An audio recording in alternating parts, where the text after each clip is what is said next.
What is going on, triblings? Little tribbling triblings. How are we this fine? It's Friday, baby. It's Friday, guys. There's no work tomorrow. There's no work. Do you know what that means when there's no work on a Friday? Hey, Essex, my boy, how you doing? Thank you so much for the 2 whole years on a row.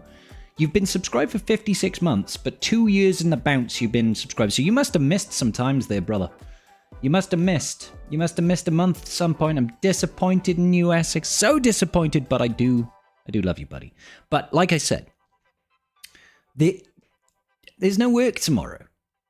So technically, today is Friday, right? Today's Friday.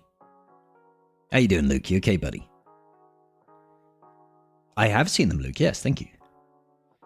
Early drinking? Early drinking. Ren of Heavens? How you doing, buddy? Fuck knows when.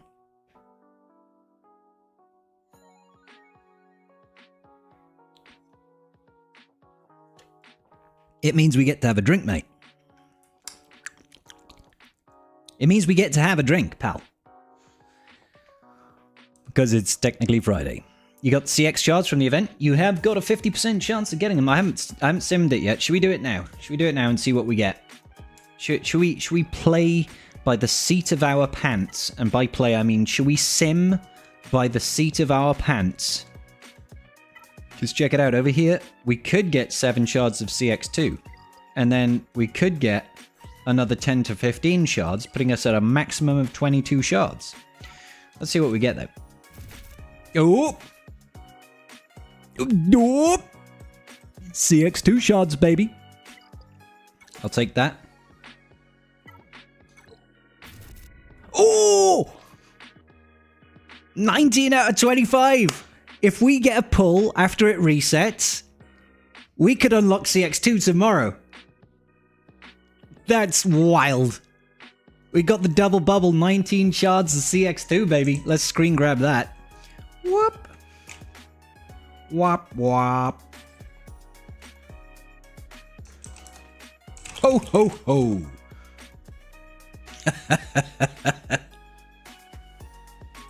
That's wild, baby. That's wild. I mean, my Appo's already a Relic 8, but I'll take that. I'll also take these 3 things. I don't care about any of this. Is it weird that the thing I care the most about is the credits? Like, I don't need 15 Karatech. I suppose I could take 10 of those. I don't need 10 Karatech. I don't really need 30 of the fusion furnaces either. But whatever. I'll take the 2 million credits. Hey, guys, should we do tier... Fuck no, guys. We did enough of this the other day. It is Oz. How you doing, buddy? You unlocked Baylan? Congrats, Ren.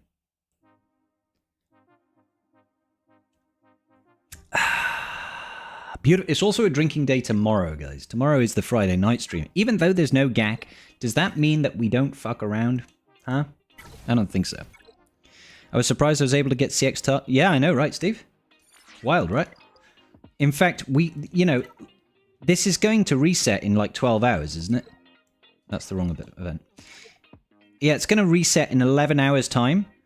So in 11 hours time, if one of these, I've got a 50% chance of getting CX2. Either one of those, if it drops CX2, I will unlock CX2 tomorrow. What's going on, Phil? How you doing today, buddy? And next week I'm going to have to do some roster reviews, I guess, to try and afford to whale on CX2. It'll be wild.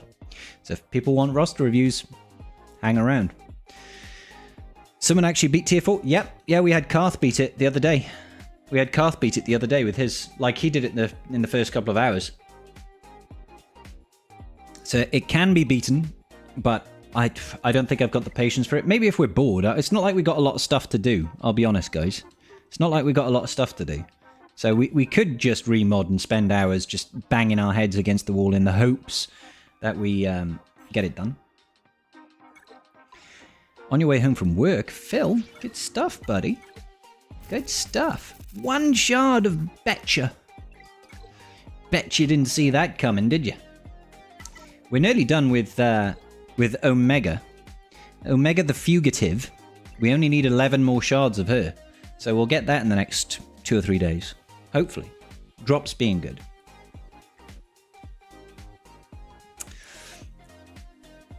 Why am I... Why... Evo, I don't know why you're torturing yourself, buddy. Just let it go. Let it go. Let it go. You don't need those tier rewards. Let it go. Let it go. Just wait for CX2. And even then, I'm not sure if CX2 alone will be enough to get this done. But I plan on taking CX2 straight to Relicate. What's going on, Nico? How you doing today, buddy? Good to see you. Everybody needs to grab a drink because I don't like drinking alone. I don't like drinking alone, see? And I'll tell you for why. And I'll tell you for why. I'm about to take my family across the bridge into the foreign land. Everything's good. Looking forward to a long weekend. Hell yes, Nico. I still think some don't understand how many shards come from doing tier 1 of the Arrow event. Are you trying to argue against me? Owie, I'm fully aware of how many shards you get from the tier 1 and tier 2 of the event. It's a lot of shards.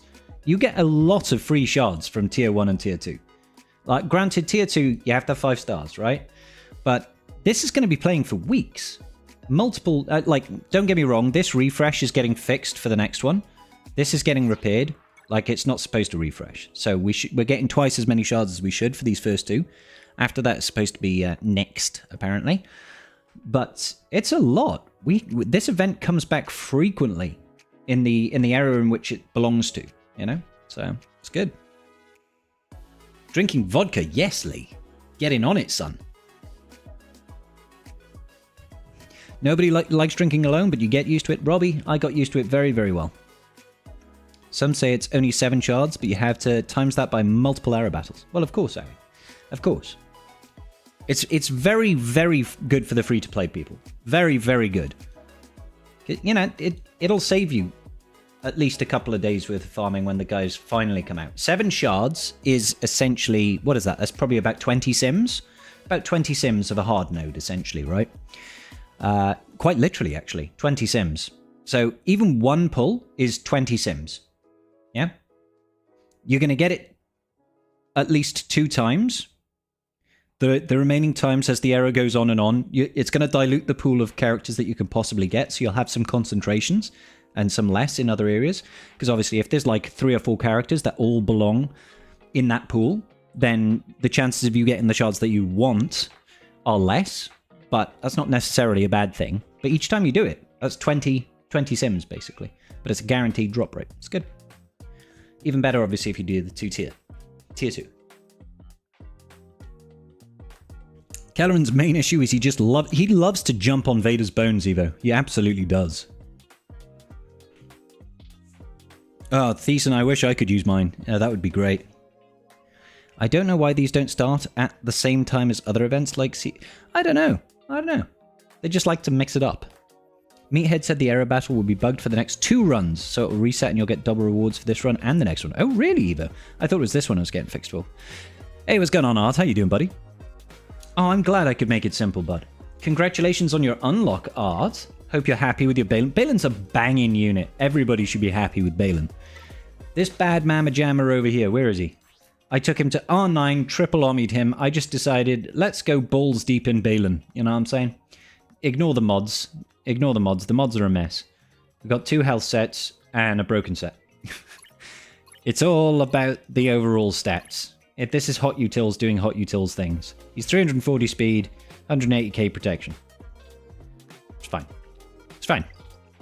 I cannot ignore the mods. Kamix, you're going to have to, buddy. What you walked into was me talking about going balls deep in Baylan, okay? Because you have to go, you got to go full send. When you get in Baylan Skoll, full send. Yeah? And look what I did. I did this today. I mean, again, ignore the mods, but I put this 3v3 Omicron on. Because we're going to have 3v3 next week, and I had a bunch of spare Ommies, and it's half price, and I thought, fuck it. Let's do it. Let's do it in Huggies. What am I missing here? She's got an Omicron for territory, was it? Fuck no, you're not getting that Omicron. Get the fuck out of here. Frankenstein's monster of mod set it's only 1 broken set. A broken set is a broken set. It's not a big deal. Trying to get through Jocasta. Coming close with the triple potency. I don't think the potency is what really matters there, Bruno. I mean, it depends what tier you're on. It's quite handy in tiers 1, 2, 3. But it's not necessary. Hey, Carthrick, my boy, coming in with that resub. Appreciate you, boo. How you doing today, Carth? This minute. Now it's time for you to slap those zombies on BT1 and Trip 0. I'm pretty sure those are still terrible. I haven't looked at them, but I'm pretty sure that those... Oh, look at these two. Oh, what do they even do? All right. Whenever BT1 or 000 defeats an enemy, their cooldowns are refreshed and they gain 30% turn meter. Hang on. BT1 takes a bonus turn anyway. If he kills a unit, he takes a bonus turn and gets his haywire. So for him, sure, it refreshes cooldowns. But the... Huh? And then they gain 30% turn meter? So... Oh, no, sorry, it's just turn meter. Yeah, okay, fine. Cooldown refreshed and 30% turn meter. BT1 will get a bonus turn, so that'll override the 30% turn meter. Okay, so how about Trip 0? Where's Trip? There he is. Torture inflicted from this ability lasts for 2 turns. That's quite nice. If BT1 is an active ally, they recover 20% health and protection. If this ability defeats an enemy, all Darkside allies gain 10% offense for the stacking for the rest of the encounter, double for Darkside droids. I mean, that's quite nice. It's not very good, though. I will be honest. What's the likelihood of you defeating an enemy with this attack? How much damage does it do? Honestly, usually I use it just because I'm like, oh, let's put Torture on. I suppose the whole thing is just you're supposed to pair it with BT1's Omi so that you reset the cooldowns and you're like, let's Torture again. But yeah, no. Did I get their focus datacron? This one? No. I did not get their focus datacron. Except for this one I did get. Yeah, this one I got. I look forward to trying this one out. Debating working on Baylan characters or Mommy Bo after I finish Gungan soon. Thoughts? Absolutely, yeah, I've got thoughts. So, Bo-Katan Mandalore. Very useful for guilds. Gets you access to the Mandalore planet, essentially, or helps your guild gain access to the Mandalore planet, as we will demonstrate now. So, this planet is Mandalore. This gives nice rewards. In order to unlock this, you need to do the special mission down here. This special mission requires Bo-Katan Mandalore, and bam, to unlock. The rewards from this are great. Every 2 weeks, you can get yourself 50 of each Kyrotech, if you get the 2 stars. Well, the 2 dots. You don't even need the 3rd star. This is really good. Kyrotech is like not an issue after this point. Especially if you're also unlocking Zepho, right? And you're getting the 2 stars here, because that's an extra 20 of each. So every 2 weeks, you're getting an extra 70 of each Kyrotech. It massively helps. So that's point 1. Bo-Katan is also a really good PvP character, yeah? Baylan, on the other hand, is a very good PvP character as well. But also you get Great Mothers, and Great Mothers are freaking great. They're really great. So you can't go wrong. Can't go wrong. But I will say, Bo-Katan Mandalore, getting Mandalore planet is really, really good. Only matters if your guild is also doing it, right? So whenever Kelleran leaps, he cleanses himself even though there's nothing in the kit that says anything about the ability cleansing. Really, Eva? Is Santi going to go with Afra for the Kron, or is it not worth it? I'm not sure yet, Smeagol. I'm not sure. I imagine it helps, because having Santi taunt all the time must be really valuable. But I wouldn't say in 3v3 you would use Santi in that team. And plus, then what happens with Jabba? Jabba without Santi is a little bit scary. You just got Baylan today. Doing some battles with him in Conquest was pretty lackluster. He's one of those that really needs his zombie active to be good and do stuff. He's really great with his Omnis active. Really great. There is a lot of power behind his GAC Omnis. But he's like great in territory battles as well. But like Conquest is really not a good place to get an idea of a character's power. Because Conquest is so like obscured by all the data disks and the ramped difficulty of nodes and stuff that it's really hard to get a good idea. So unless something is like ridiculously broken, you could take in Galactic Legends in Sector 5 on a challenge node and they'll outpace you at 90% stamina. And you think, wow, that team just killed my entire Jedi Master Luke team before I took a turn. And you're like, is Jedi Master Luke shit? You're like, no, actually, it's just Conquest. It's fucking crazy sometimes.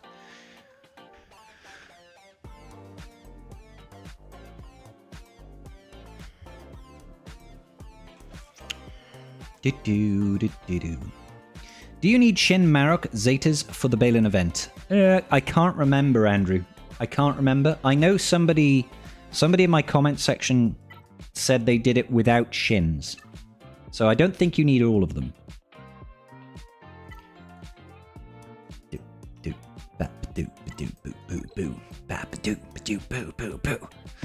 I'm hoping we still get more mercenaries as well. I am hoping we get more mercenaries because I want that Baylan team to continue. That is great drop rates, man. 11 battles and 5 shards. And we finish with Hunter lickety split splickety lit. You'll probably want them for the team anyways. Absolutely. But some people are literally like to the max limit, completely drawed out on their Zeta mats. So they genuinely might not have them. But yeah, I definitely say shins you don't need. Look, shall we Relic 9er? No, absolutely not. We're saving all of these Relic 9s for the brand new Clone Troopers, guys. New Clone Troopers, new Clone Poopers. They are going to get all my relics. So Apo over here, he's going to get Relic 9. You know this bad boy's getting Relic 9, just not yet. I don't need to do it yet.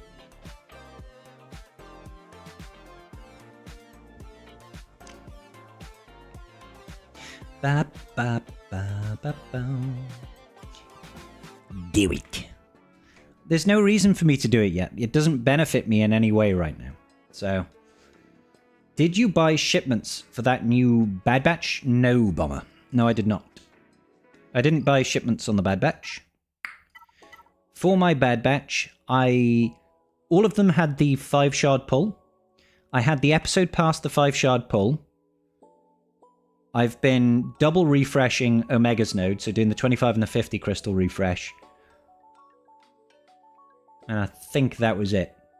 I know that Wreckers, I won a shard pull on Ranger's stream, and I got about 45 shards off of him.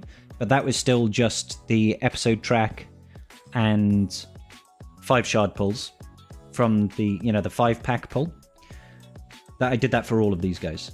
Unfortunately, Crosshair's one was obviously a bit shit.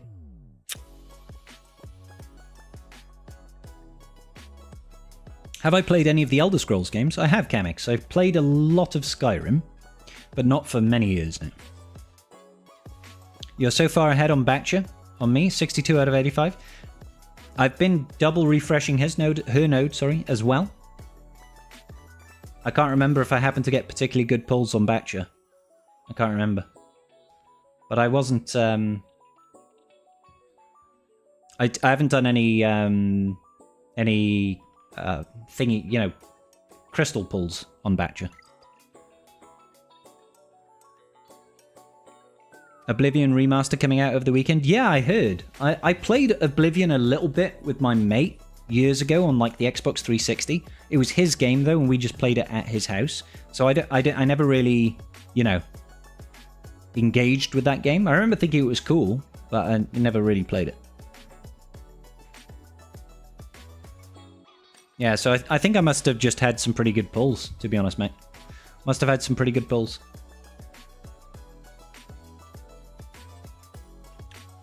But yeah, nearly done with her. Nearly done with her. I'll be done with Hunter probably in like a week, probably, max. Because I'm just going to blitz through the Cantina energies. And I'm assuming Wrecker or Crosshair, one of them is going to go to a fleet node. Actually, no, Batch is a fleet node. Batch is a fleet node, isn't she? So they'll probably just go hard nodes. They'll probably go hard nodes. Any thoughts on the KOTOR remake? I thought that was in, like, production hell. Is that right, Alex? Is it still in production hell? Do it for the style points.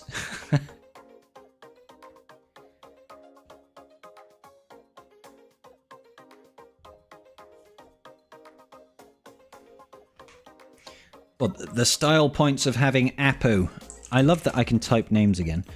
The style points for having Apo. Look at all his mods. At, what is that one? That's a TB on me, isn't it? I'm definitely not doing that.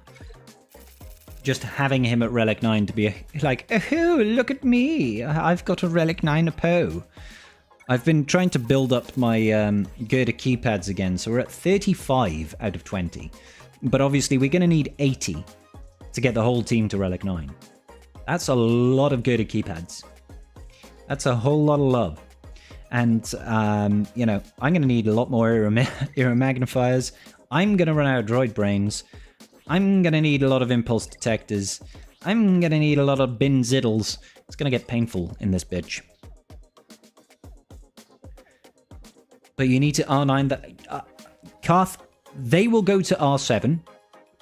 Maybe R8. If I can wrangle it. They'll at least be R5 to unlock Mace, and then I'll work on them. My primary role is let's get the dark side clones. I'll get to those guys eventually, if they're worth it.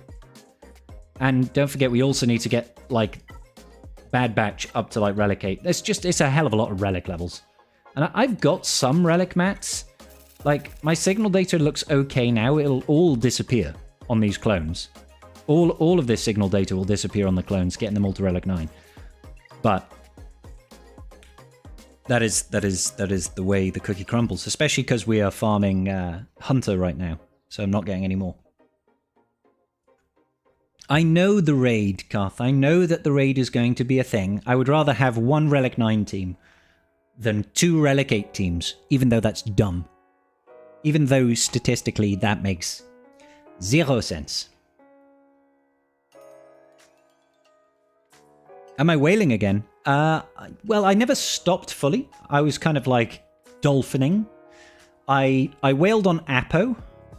I whaled on Apo because I did a bunch of I did a bunch of roster reviews and raised enough money there to buy the $70 pass. Not the $70 to get the $30 pack and the $70 pack of Apo. So that's what I'm looking to do for this era, basically, is try to raise $100 per character through roster reviews. So I'll be doing some in the next couple of days. Dolphining, exactly, Simo. Dolphining, just diving through the ocean like a badass bold bitch. I don't, Karth. I don't have 2K of each signal data. Believe you me, I wish I did. But we're not all like you, good Sir Carthrick. We don't all have that signal data just bleeding out of our arseholes. Unfortunately, more's the pity, right? More's the pity, more's the shame. For shame, says Scribbles. But yeah, we're in a pretty good position. We're in a pretty good position. These are my working characters right now. Jocasta over there, Jocasta Old, is just sort of chilling. We will finish off Conquest. I've just been farming Datacron mats, but I suppose I could just keep progressing along here slowly. What do I need to do? Phoenix units, evasion down 50 times. We could do Phoenix on Phoenix. It would be a Phoenix massacre. Let's do it. Carthrick, don't you dare. Don't you dare press that unfollow button, good sir. I will disown you. Oh, wow. Yeah, things are getting brutal already. Brrr. Well, that was a whitewash. The trials and tribulations of videos in DM's Scribe. Oh, in my direct messages. Thank you, buddy. Hey, Iggy, how you doing? 3-star tier 1 of Nightfall, gear 9, 4 offense, 2 potency. Potency, crit damage, protection, speed, primaries, no Zeta, all Omegas, level 85. Good job, Bruno. Good job, buddy. I'm proud of you. Can you get shards 2 times? Yes, you can, Amy. Absolutely, you can. It'll refresh in 10 hours time or so. 10, 11 hours time. So you might be able to get more CX2 shards. I might unlock tomorrow, because both of my pulls today were CX2s. So check it out. Check it out. Look. Look, my CX2, I have 19 out of 25. So if we get... If one of these two things here give us CX2 shards, we can unlock CX2 tomorrow. What was the trick? What was the trick December 2nd? Did they want to switch off to what? Huh? What was the trick December 2? Oh, Sector 2? Which trick, dude? You have to recall that I did those videos months ago. What's it? For Great Mother surviving? Probably not. Inflicting crit damage down or gaining evasion up? Evasion up is usually Han Solo. Now, I don't know if it was against Hux nodes or maybe if it was against something like a Droideka node. Getting Droideka into damage immunity with like a CLS team so that you can keep that Droideka permanently stunned and you can just keep on shrugging with Han Solo to gain all the evasion ups. Oh, the assault battle. So not Sector 2 at all. You need to Jocasta Nu needs to die by dots, basically. Then she won't blow up the board.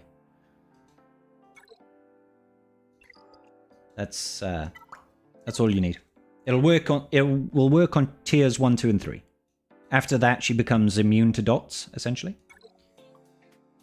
No, you don't need the Zeta for tier 1. After tier 2 and tier 3, you kind of need that Zeta. Doom doop doo. Doop doop doo doo. Let's see if we can get another win with our Phoenix over here. Let's see if we can take our wonderful little Phoenix people in. Uh-oh. They took the first turn. It could be Danger Town. Or we could be absolutely fine. Spread that John DiMaggio. Oh, it's all gone Pete Tong. It's all gone Pete Tong for the enemy team. They thought they could take down the Phoenix. They thought wrong. Wrong. Bloop.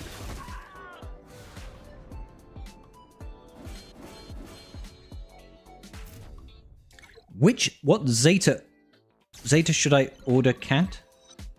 What order should you Zeta CAT? Dude, like, CAT was like the first or the second Conquest unit. I can't remember the order for that. Let me check out her kit. Because, like, I can't remember which abilities have got Zetas on them. Let's see. Let's take a look. Take a look at my Ahsoka. She's the only one I got. Not much of a Ahsoka, baby. Never seems to kill a lot. Okay, so she has a Zeta on Xian. The Zeta on Xian, just duration is increased by 2. That seems very good. There's the leap. First time use the leap. Okay. Instantly defeat the target enemy. The leap is pretty important. Each light side ally gains 35% turn meter, which does nothing in a JMK team. And finally, her own path. If another light side is present, Ahsoka gains 50%. Okay. Yeah, all of this makes sense. I would say if you have JMK, you want to do Force Leap first. Make sure you get that insta-kill. Then I would do her own path. And then I would finish off with Xian, basically. Probably. If you don't have JMK, I would probably do Xian before you do her own path. Maybe. No, I would probably do the same order regardless. Yeah, Force Leap, her own path, Xian. That would be my order. You want that insta-kill available, so get the insta-kill one done first. The bonus stats is really great for basically every team.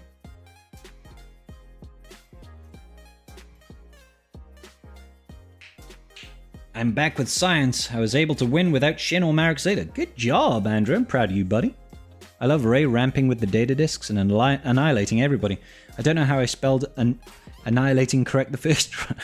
You did great, Emmy. No worries, Doc. No worries, buddy. It means no worries for the rest of your days. This marquee event was great, by the way, because it meant that my free-to-play alt account got to get a bunch of free marquees. I was very happy with that. Side note, this Marok artwork it goes hard, bro. It goes real hard, don't you think? You think this Marok artwork goes hard? He's like proper power stancing over here. I mean, we all know he dies in a Night Sister fart, like 30 seconds after this pose strikes, but at least he tried real hard.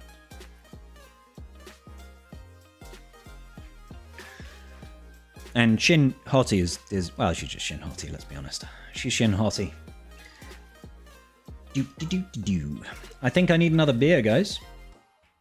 Somebody want to go downstairs and grab me a beer?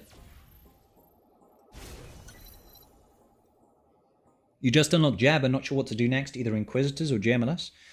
Ooh. I would say you're probably closer to JMLS, but there are no no wrong choices here. JML is a really, really good Galactic Legend to have. Really helps with Conquest. Like, better than any other Galactic Legend, in my opinion. Helps with Conquest. Now, Inquisitors with Reaver also help a hell of a lot with Conquest, but for very different ways. My preference is usually to go for the Galactic Legend first. You need that beer, Scribble. I do, Ray. How you doing, buddy? You think CG should update some old main characters before making new characters stronger than them? Smarmy. We don't often get reworks. They always want to have progressive power, not regressive power. All right, grabbing a beer, guys. Be good.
All right, then.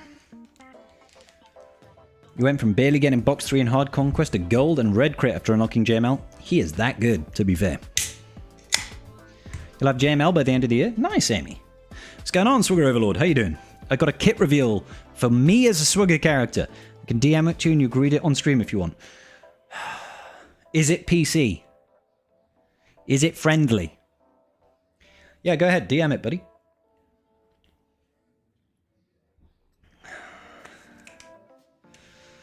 Is there a The Tribe Mass Assist? There should be. Rally the Tribe. If you're only getting gold crates, do you need to buy the character shards from the scavenger to unlocking 6 months? I believe so, Smeagol, yes. I believe so. I'm not entirely sure, but I believe so. I wouldn't know because I don't gold crate. There is only one box in Conquest for me, and that box is red box. That is the only box that exists in my brain. So let's actually have a look. What does gold crate give you? Gold crate gives you 65, right? Okay. So 330 divide by 6. You need to get 55 shards to unlock it in 3 conquests. So technically, if you're getting gold crate, you don't need to buy shards. Because this is a 10 surplus every time. So you're okay. But if you do buy the shards, you'll probably unlock it sooner, right? So let's go 65 times 5 gives you 325. So if you bought any shards, you'll unlock it in 5. 65 times 4, 260. Minus 330. 70. Divided by 4. Yeah. And you could unlock it in 4 by the looks of things. Yeah, you could unlock it in 4 gold crates if you purchase the shards. You could unlock it in 5 if you purchase 1 lot of shards. Or 6 if you purchase none, basically.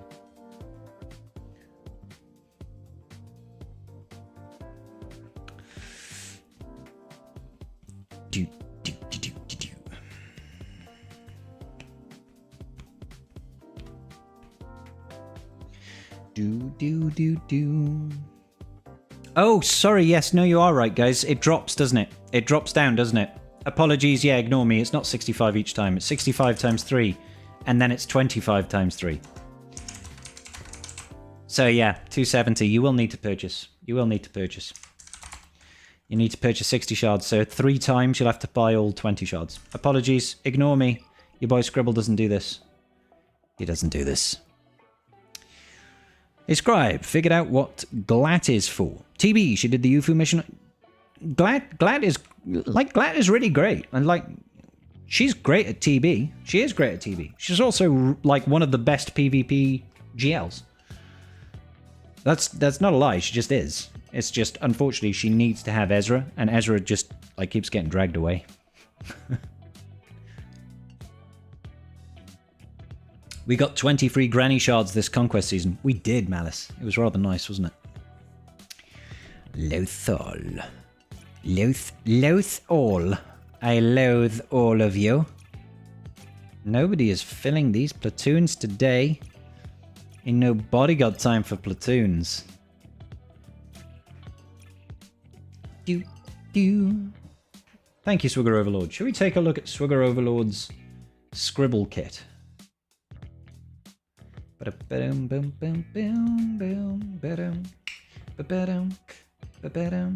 Okay, so here we go. My kit reveal. The Scribe Gaming kit, okay? I am a light side. Oh, thank you. Attacker. Yes. Content creator, and I'm an echelon. I'm an echelon of incredulity. My basic ability is called Drunken Blast. Is this me taking a piss on them or something? Deal physical damage to the target enemy and inflict expose on a random enemy if this ability is evaded. Remove 1 stack of shots on a critical hit. Okay. Shots. Negative 5% accuracy, offense, and defense penetration per stack. This debuff starts at 15 stacks. So, basically, I only ever go into battle when I'm pissed. I've already done 15 shots before I've even gotten into a fight. That sounds about right, actually. Yeah. Hey, Vance, how you doing, buddy? You bought signal data with my Conquest currency since we don't need to buy Jocasta new shots? Yeah, that's fair. I think the problem with Ahsoka is that she's just a boring character. She's not that great to play. Like, the fun characters in the Ahsoka team are basically Sabine and Ezra. Okay, so, special ability. Friday Night Gag. Special. Cooldown of 3. Not cooldown of 7, because it's once a week. Deal true damage to the target enemy and gain 5 stacks of chat. Doubled if all allies are content creators. Nice. This ability gains 50% damage if Scribe has no stacks of shots. If there is an allied Calvin Awesome, remove 5 stacks of shots. Nice. Chat. So the chat buff gives 2% offense and crit chance per stack at 100 stacks. It maxes at 100. Holy shit. So I can get 200% offense and crit chance. That's wild. And I can't be dazed if I've got 100 stacks. Go me. Hey, we do have a second special called Rally the Tribe. I like it. Alright. What about... Well, we haven't finished the kit yet. There might be something about Smudgy, Rule of 2. Rally the Tribe. Special. Cooldown of 12. This ability starts on cooldown and can't be evaded. Whenever Scribe removes all stacks of shots, immediately reset this ability's cooldowns. Okay. Deal special damage to all enemies and inflict vulnerable, shock, ability block, and speed down on all enemies for 2 turns, inflicting timeout on the target enemy for 3 turns, and dealing massive damage if they have any protection. Then, call all allies to assist, dealing 50% less damage. All content creator allies gain 10 stacks of chat and health up for 1 turn, so that's 20% offense. If the target enemy was buffed, this ability ignores protection. Oh gosh. If Scribe has 100 stacks of chat when this ability is used, reduce all of his cooldowns by 2. Timeout. The debuff timeout. This character cannot attack out of turn or gain bonus turn meter. Units affected by this debuff receive 30% more damage. Oh my gosh. That's a lot of damage. If you start with 15 stacks of shots, you should probably start with stagger as well. I like it. Unique, Wolfie. If Wolfie is smoked up during shots, insta-kill. All right. Okay. So we've got the leadership, I think. No, sorry. This is a unique. Okay. So Scribe Gaming Part 2. The unique is gentleman. Oh, I'm a gentleman. Go me. Scribe has 15% less offense when debuffed and 25% more crit avoidance when he has no stacks of shot. At the start of the encounter, dispel all his protection and gain that much max health, and Scribe gains 35% health whenever he attacks with less than 50% health. Oh, sorry, I gain 35% health steal whenever I attack with... So if I'm below 50% health, I get 35% health steal. Yes, and I kind of have grit. I take my protection and I gain that much max health. I've got a territory war Omicron. Okay. And this is part of the unique. Scribe instead has 50% max health and protection, 100% health steal, and gains foresight whenever he reduces his cooldowns. Of course I do. At the start of each enemy's turn, Scribe gains 1 stack of chat and gains an additional stack whenever he dispels any stacks of shots. Whenever Scribe inflicts a debuff, gain 1 stack of chat. Nice. Scribe gains 80% counter chance and gains a bonus turn whenever an enemy inflicts him with a debuff. Don't debuff me. Wow. How are you immune to daze when you go into battle drunk? Well, I sober up. You know what I'm saying? I sober up and then I've got like perfect equilibrium beer goggles buff. I should have had a buff called beer goggles. Okay, so I have a second unique called Shot Counter. Scribe starts the encounter with 15 stacks of shots. Whenever Calvin is an ally and attacks out of turn, he dispels a stack of shots from Scribe. Thanks, Calvin! If Scribe would fall below 1% health while he has any stacks of shots, equalize his health with Calvin, and then recover 25% health once per encounter. Scribe is immune to health-based damage effects. Yes! And can't be evaded if he attacks an enemy with any debuffs. Yes! Nice. And then finally, we have one final unique, which is Content Creator. If all allies have 10% max health and protection and 50% defense, I'm guessing that's plus 10% max health, not just 10% max health, and have plus 50% defense. Whenever an ally is defeated, all allies gain 10% of the defeated ally's offense, potency, and crit chance. If Yoda is in the leader slot, all allies are immune to instant defeat effects. Wow, that's huge. That's powerful. I feel like we're going to see an entire content creator team being made over here by Swigger Overlord. Is that right? So we know that Yoda's going to be there, Calvin Awesome's going to be there, and I'm there. We've got a 3v3 team. Is it going all the way to 5v5? Yeah, I'm liking it so far. This is good stuff.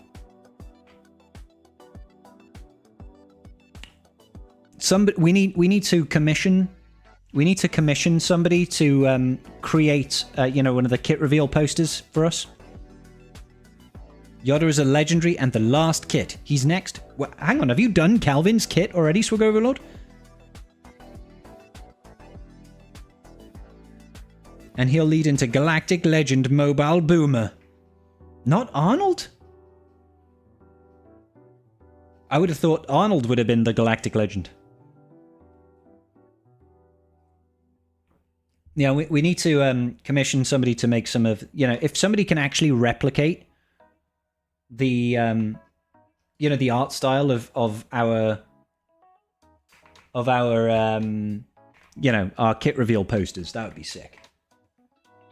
And then they'd just have to be good with Photoshop to make us look cool. It'd be pretty hard to make me look cool, but I would take it.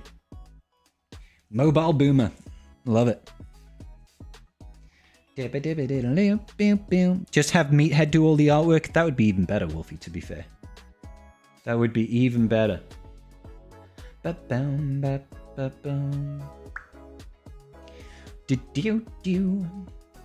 I mean, I feel like maybe I should go ahead and put my mod set on for Apo.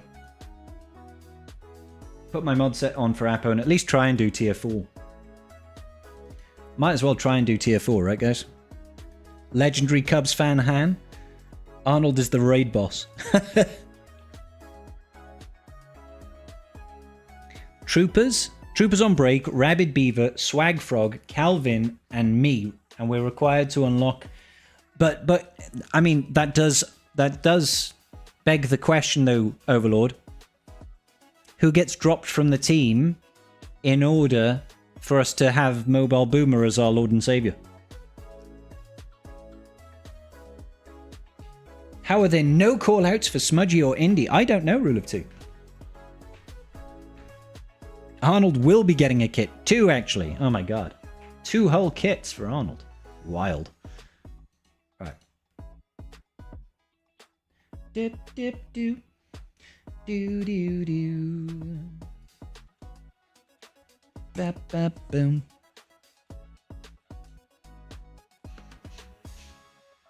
Yoda goes with the new content creator team, and Beaver will lead the old one. Ah, okay. So the new one will be led by... So the new one will be Mobile Boomer, Yoda, me, Calvin. That means you're going to be doing... Wow, lots. Well, if he's doing 2 new teams, he's going to need a lot more content creators. But there's loads of Swigger content creators. There's loads of us.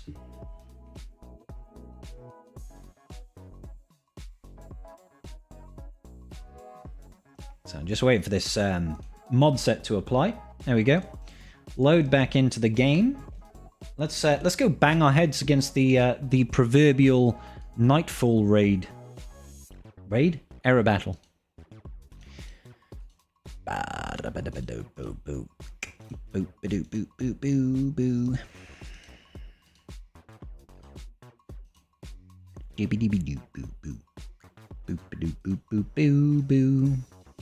Alrighty.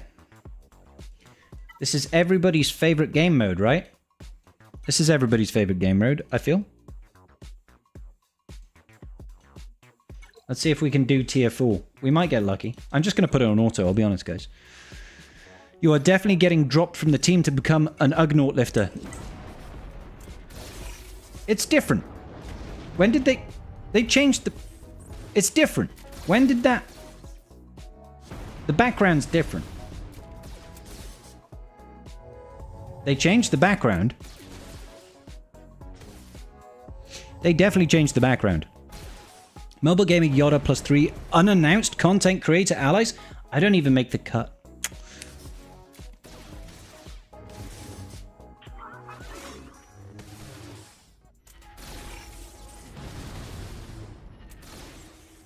When an enemy is inflicted with 5 stacks of Indy, they become disarmed. And gain damage over time for 3 turns. Yeah, but when they disarm, they're literally disarmed.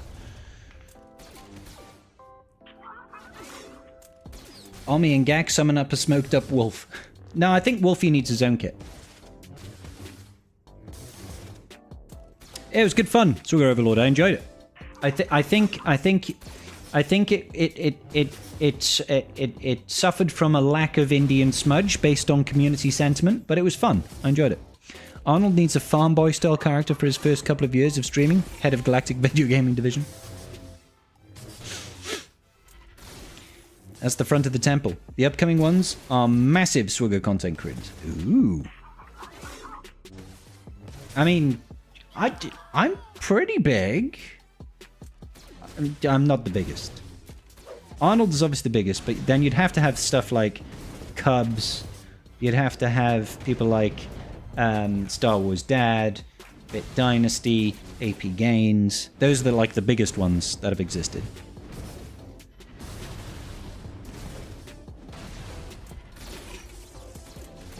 Yeah, the rewards are randomized, Rule of Two. Where is the all Wookiees look the same ability? Look, Dan, mate, I'm not saying that I'm a Wookieist. I'm just saying, to me, they all look the same. Alright, look, you've seen one walking carpet, you've seen all of them. That's all I'm gonna say, buddy. Okay? Don't hate the player, hate the game. So it looks like all they did was change this scene here. Oh, Zereth. Yeah, good point. Zereth. I did totally forget Zereth. How could I forget Zereth, man?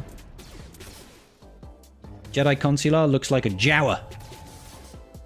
Like an overgrown Jawa, yeah. Hey, well, how you doing, buddy? 1.5 hours of doing tier 1 Nightfall, and I've finally done it. Nice! Good job, Hoel. Llongyfarchiadau. In our guild, we call Wookiees the carpets. Good stuff, Lee. They are carpets, to be fair. They are walking, talking carpets. And by talking, I mean they go...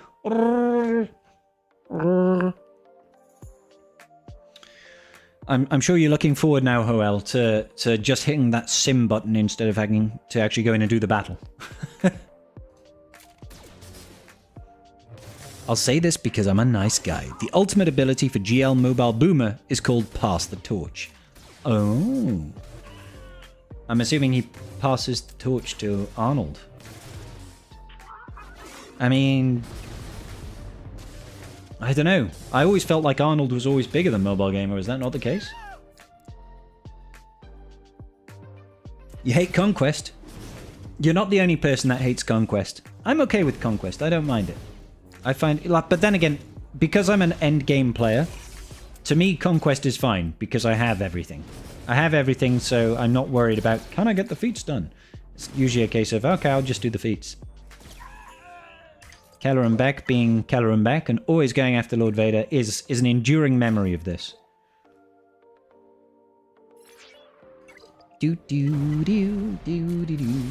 So yeah, the first 2 tiers that can drop the shards, they 50% chance right now because there are 2 characters in there. It's just random roll. Do you get Apo? Do you get CX2? When we get a disguised clone trooper, who's the next unit after CX2, he'll be added into that rotation again.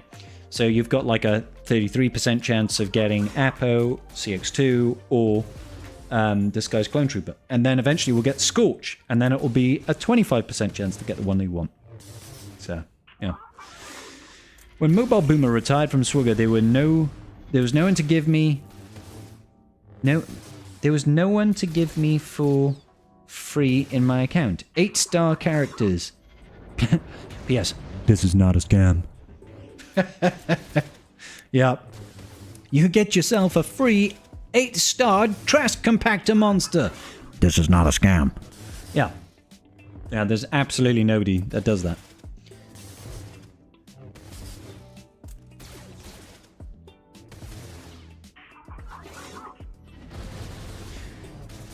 You didn't know that Nooch had that many? Yeah, Nooch is massive, guys. Nooch has got like 30k plus followers, I believe. Subscribers on YouTube. So I'm going to get... I will probably hit 20k the end of this month. If maybe not the end of this month. Maybe in about a month's time I'll probably hit 20k. So he's much bigger than I am. 30% bigger than I am. I think Zereth is about 25k maybe? And I think Bit Dynasty is around there as well. And then AP Games, before he stopped making content, was about 30. Does he still dance for likes? I'm not sure. I don't get to watch many people. Especially with the way I gift you memberships. Hey, Tadana, how you doing, my brother? Hey, yo, hey, yo. Hey, guess what, buddy? Today it's Friday, mate. It's Friday because there's no work tomorrow. So I'm having a drink. How you doing, Tadana? Nooch does not do the dance parties anymore. Ah, I didn't know he did dance parties, I'll be honest. There's that old vid of content creators in Sacramento Motel before meeting with CG. When they were all beta testers. Is there? That's really cool, Smarmy. That was probably before I was even playing the game. Because I only started mid-2018. So, but hey, man, I mean... McMold 2 has rejoined the ranks of content creators now. So he's started making regular content again. Like, daily content. So that's wild, right? Isn't it Thursday? It is Thursday, but, and hear me out, it's Friday today. Okay? All the master beta testers. Exactly. Hey, Dark Lefteris. Welcome to the try, buddy. Thank you for this follow. AP was a good kid. He was. Ram is backish. Ram is... Whoa. Okay. Ram is backish. Absolutely agree. Ram is backish.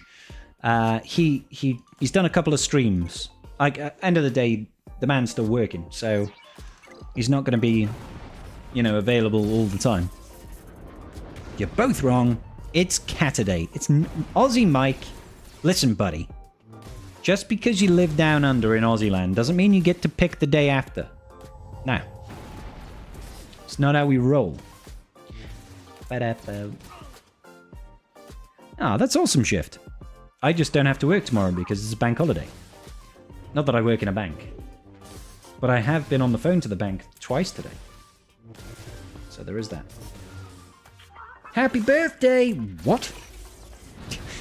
Oh, you mean for Shift. I was like, it's not my birthday. Not for another month. What holiday is it? Bank holiday. It's Easter Friday tomorrow.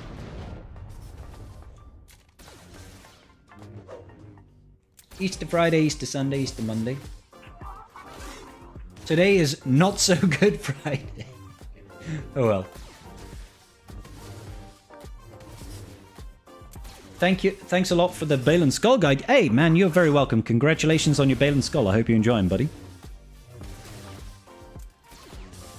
Is it Good Friday? It is, Rob. Not being Christian. Hey, I'm not Christian either. I'm not Christian either, but I will take the day off work. A free day off work is a free day off work. I mean, it's not even just a free day off work. If work want to pay me to not work, yep, I'll take it. I will take it. The joy of bank holidays. Like, people who know me know that I'm an atheist. But, you know, a bank holiday is a bank holiday. Nice, Essex. Did you unlock it this round as well, Essex, or was it last time? You haven't seen anyone with ash. There's literally zero ash on anybody's face right now. This round. Ah, good shit, man. Good shit. I really have to play this manually. There's no way these guys are going to miraculously get this done. Because they just play this very badly. Whoa! Tadana coming in with the 5 gifted memberships. Thank you, Tadana. You absolute legend. I would do a shot of Captain Morgan's for you, but I call it Friday, but it's not actually Friday. Unless you really want me to. Up to nearly 13 mil, getting a big boy now. Essex, how did I overtake you in GP? Well, I know how I overtook you in GP, let's be honest. I overtook you through the evil methods of whaling.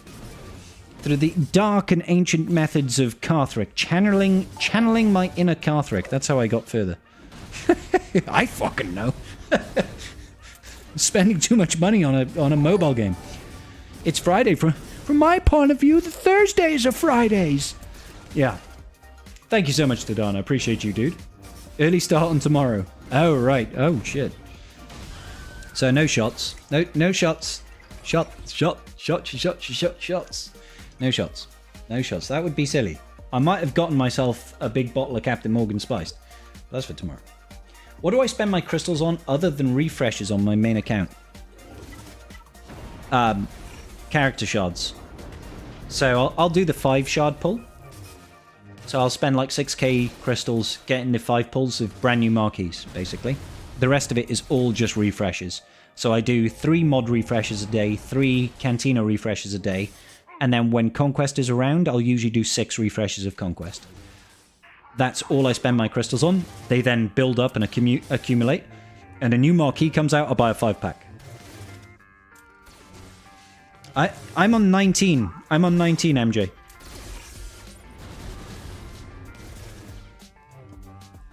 Why does Jocasta whip out her rifle at different tires? At different times? Sometimes red... It's based on a cooldown. If she uses her first special, she reduces her cooldown by 10. It's got a 20 cooldown. So if she happens to use her special twice, she can whip it out. But she doesn't have to. She can just do a basics. It's just RNG, dude.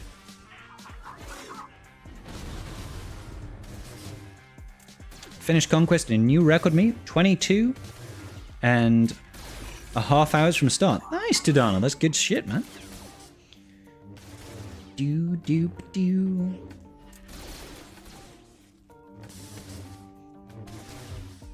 It means you are now a member of the tribe, Orty. Congratulations. It's the greatest privilege. Very nice. Should I actually try and play this manual? I'll try and play this manual.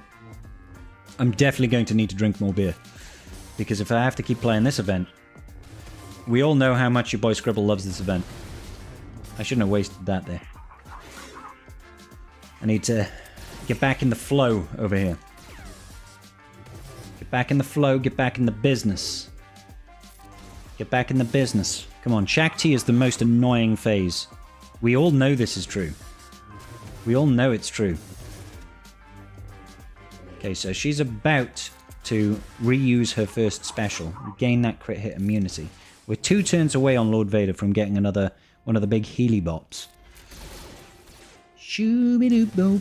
Yeah, magic. Okay, so she's about to use her first special again, give herself crit hit immunity. She doesn't have that heal just yet, so let's just basic here. Wunderbar!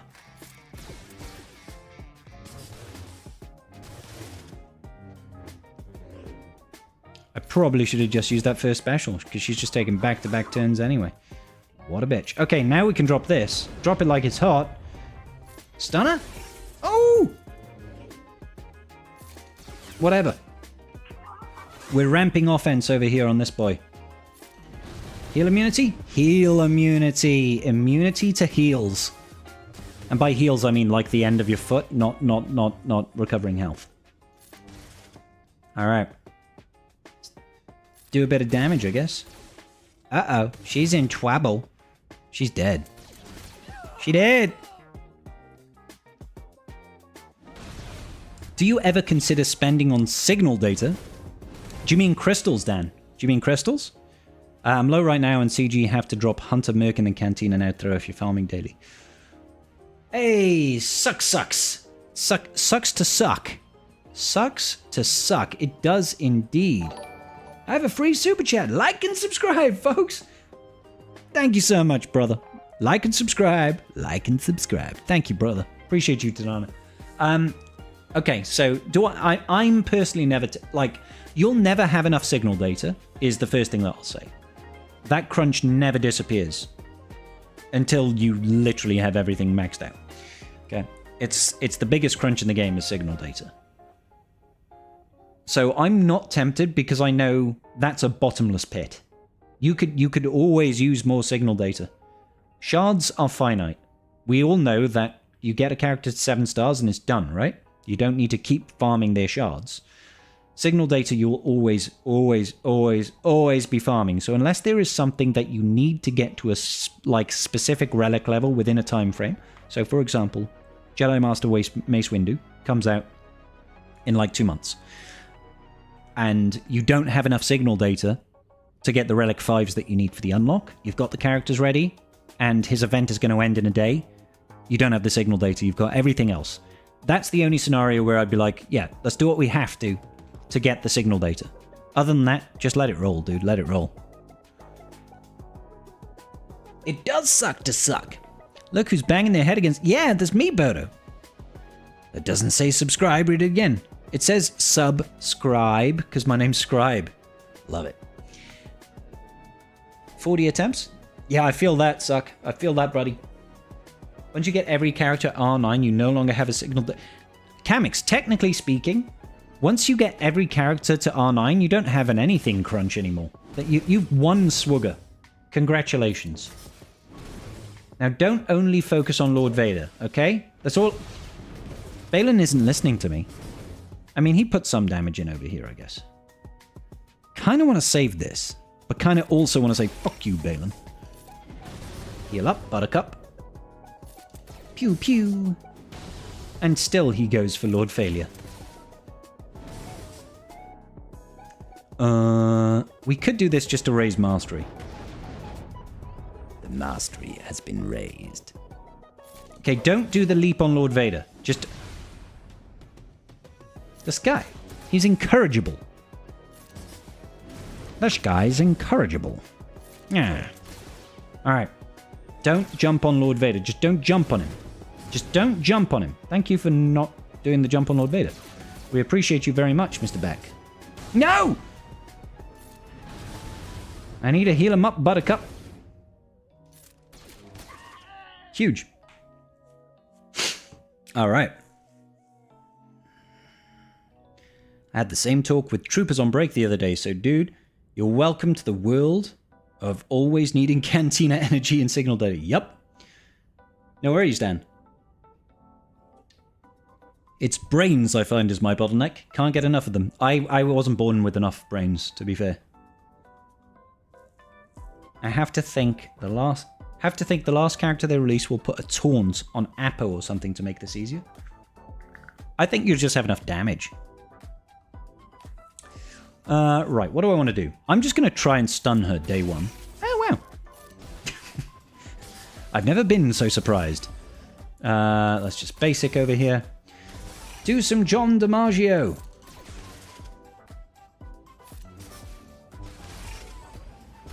As soon as she whips out that, that's game over right there. Unless for some reason we manage to kill her with dots somehow. Okay, so... yeah, let's just basic just to get the thingy. Basic. That's okay. Heal up, Buttercup. Nah! Ah, no! You bitch! Sorry. Pardon my French. Well, we definitely can't win from here. Oh, gosh. Could she just not hit Lord Vader? That'd be okay. What a bitch. What a bitch. Scorch looks like he'd be a tank type unit. Why? Because he's bulkier? Someone come get their nan out of the library. I know, right? It's like she's gotten a little bit aggressive with the with all the visitors in the library, and she's not good company right now. You know what I'm saying? Put it on auto basic. That's basically my... he's looking thick. He's looking juicy thick. So Scorch, he's got to be a tank. I love it. That's solid reasoning, to be fair. Solid reasoning. Yeah, screw it. Why not? Stunned you. How do you feel now? That's what I thought. Alright, fine. Bum, bum. Oh, drop it like it's hot. How dare you? How dare you? Just basic her.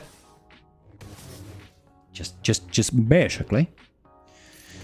You know, I thought about it. Doesn't she look like the librarian at the beginning of the original Ghostbusters who sees it? I can't remember. I'll be honest, buddy. I can't remember. I don't know if I was lucky, but in tier 1 and tier 2 it works. If you keep yeah, no, Stanislav, you're just lucky. Trust me, dude. Trust me. We literally did this mission for 4 hours, day 1. 4 hours back to back. I tried all different modding. I tried going in with weak Apo. We tried Apo with no mods. It doesn't matter. It's just sometimes they'll target Apo, sometimes they don't. That's literally all there is to it. You could see Scorch bringing Guard to the Lord Vader team. Guard, no crits, but I mean, Lord Vader already does no crits. They just have to be below a certain health threshold, right?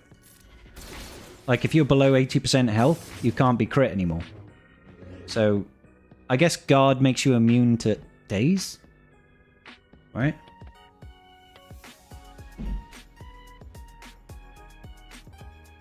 Just basic. All librarians look alike to some people. Just like all Wookiees look alike, right? Do, do, do, do.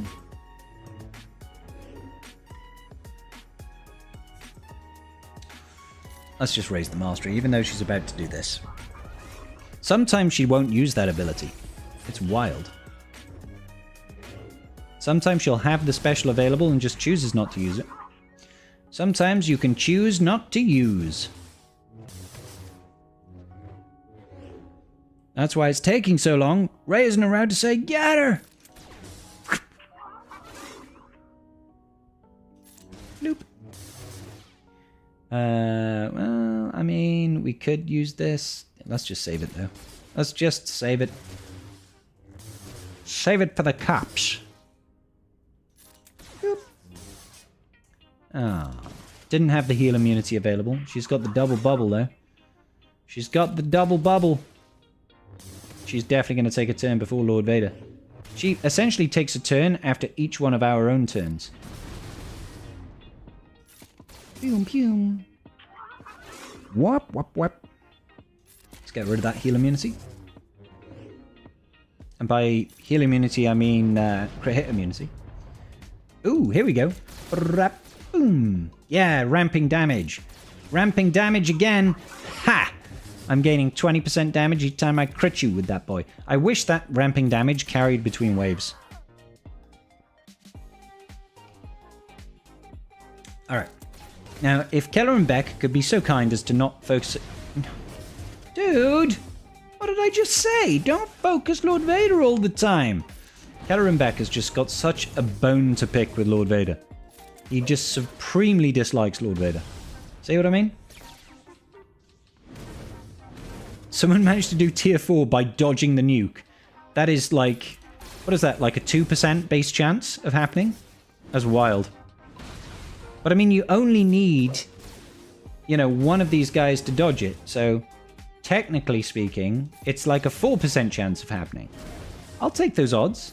Those are pretty good odds. Stop focusing, my Lord Vader. Don't be such a meanie. Stop it. This guy sucks. Get your health back. Stop it! Leave him alone! What's Lord Vader ever done to you, Keller and Beck? Apart from the whole, you know, assault on the Jedi Temple. No way, Jose! I mean, let's just ramp. Ramp it like it's hot. Ka-pew, pew. Stunner! Yeah! Alright. She's already got the, she's already got the gun out. It's game over. It's game over. It's over, man! Wow, and she just dodged as well. Ha! Alright, screw you. You could just not... just... What a bitch. Lord Vader requirements only needing some relic levels. Baylan only needing Shin and Marek relic up and Mace Windu coming. My Zeta savings will never recover from this. Kamix, no, you're screwed, mate. I would rather keep my RNG for those CX shards if possible. I mean, I already feel like I've won on the CX shards. I pulled 19 shards before the character is even available. Isn't it just Lord Vader that you need to dodge the nuke? Everyone else is fine, so 2%. Well, no. Like, if Lord Vader dodges it, you're absolutely fine. But if Apo dodges it, you're also fine. It's the one that doesn't matter is if Nightfall Trooper... Like, say they kill Lord Vader with the nuke, but your Apo survives, you still win. So that's a double chance there, 2% and 2%.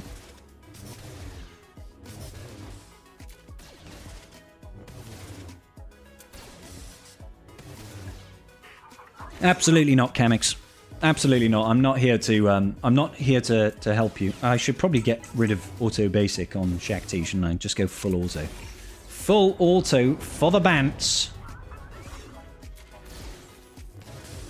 I'm not here to protect your delicate sensibilities. I'm here to teach you some hard facts about life, good sir.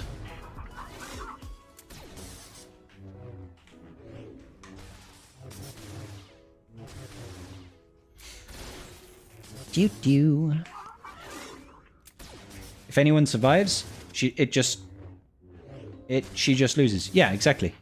Yeah. As long as you've got a unit alive, because she dies when she does the ult. It's a sacrifice ability. And it looks really flipping cool, to be fair.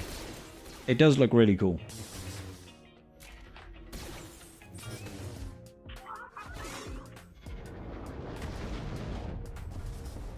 Boom, jump, boom.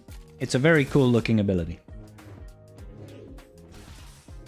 And the thing is if we could use these phases here to ramp damage throughout the entire battle, that's what you... Well, I mean, I would do most of the ramping in phase 1. Just try and, you know, literally just go auto basic in phase 1 to ramp damage on Nightfall Trooper. Because every time this guy crits, he gains 20% offense, which is really cool. It's just harder against Shaq T because she almost always has crit hit immunity.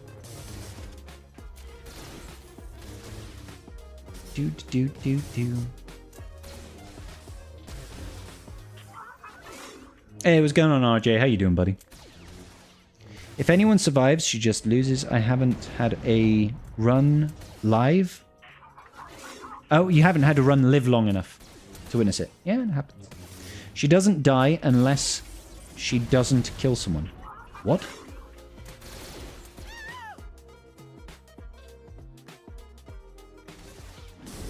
It's 20 on all, but 40 on crit. Oh, right, okay. I thought it was only on crit. Apologies, I thought it was just when he crits. That's still cool. Boop, boop, boop, boop. Let's hopefully have... Oh, nice dodge, Lord Vader. Nice dodge. Lord Vader getting dodgy with it. Na na na na na na na. Na na na na na na na. Getting dodgy with it. Heal it up, Buttercup, because Kelleran Beck is a big old meanie head. Yes, please do. Attack over here. Not Lord Vader, you douche nozzle. Yeah, why not? Ha! No multiple attacks for you. Oh, please don't always hit Lord Vader with that. Just please don't always go for Lord Vader. Well, you know what? Screw you, Kelleran. And your face. Screw your face. Just fuck you, Kelleran Beck. You big, bold bastard. Somebody needs to have words with Kelleran about his anger issues. He really does not like fake masters. KFC? Yeah. Kentucky Fried Chicken goes hard. It does go hard.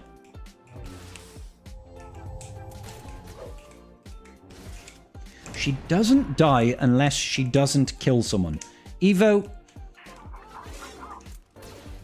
you know how little sense that sentence makes. Don't use double negatives in a sentence, that's just confusing. You're saying that she does die if she kills someone. And if she... So you're saying that if she does that nuke ability and misses, she doesn't die?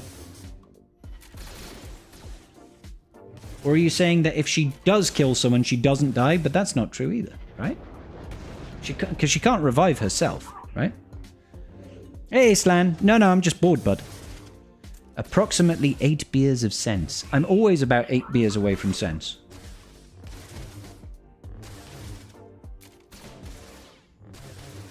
No, Slan, they didn't patch it. I'm just figuring I might as well stream something, and if we can leave this on full auto and somehow manage to clear it, I'll take the free stuff and things.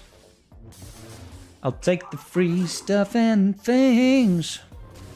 Left a good man in the city, working for a man every night and day.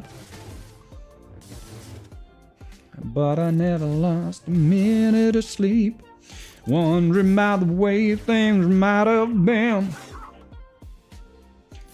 Big wheels keep on turning, Pride Mary keep on burning. She'll be rolling, rolling, rolling on a river. I'll drop it even though she's gonna cleanse it. Drop it like it's hot. Boop, boop. Let's see. Boop, boop. I don't like this Shakti. She's a big meanie, don't you know? Stunner. Nice. This one is modded for potency and speed, so should be able to, you know, get some of those magical stuns off if we're very lucky. Yes, please do go for apropos. It's a triple negative. Doesn't die unless she doesn't kill someone. Thus, she doesn't die is she does kill someone. Thus, she does die. She... Fucking Phil, that made less sense than the first sentence. God damn it, Phil. Are you trying to help me or give me an aneurysm? Hey, what's going on, McMull? How you doing, bro?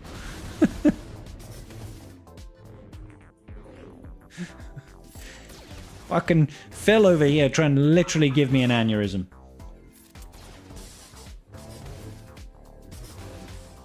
When Jocasta throws the nuke, She will die unless she kills everyone on the team. See, Evo, why didn't you say that the first time? That makes sense. If she kills everyone on the enemy team, she survives.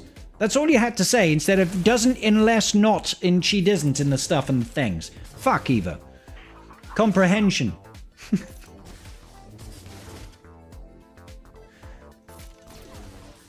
Hey, congrats, buddy. Please no double or triple negatives on any day, Tadana. Thank you for the $2, brother. No multiple negatives or double positives either. You know, double positives, they also make a negative, and that hurts my brain too. That hurts my brain too. Alright, what are we doing? Leave him alone. Wow, Nightfall Trooper got to attack Keller and Beck and there was no foresight. Must be Christmas. And looks like Keller and Beck is going back to his old ways. His old ways of assaulting Lord Vader incessantly. Yep, there it is. There it is. Oop, there it is. Alright. Can I get a heal? Can I get a heal? Yeah. Okay. Well, fuck you, Keller and Beck, and the horse you rode in on. If Scribe doesn't drink, he doesn't not get drunk unless be... fuck! God damn it, dude. Because I wasn't sure on the exact wording. That's fair. Who won the next R9 sub goal? We will find out mañana. Because tomorrow what I'll do is I will get the 4 most voted characters and we'll put them all on a win the spiel.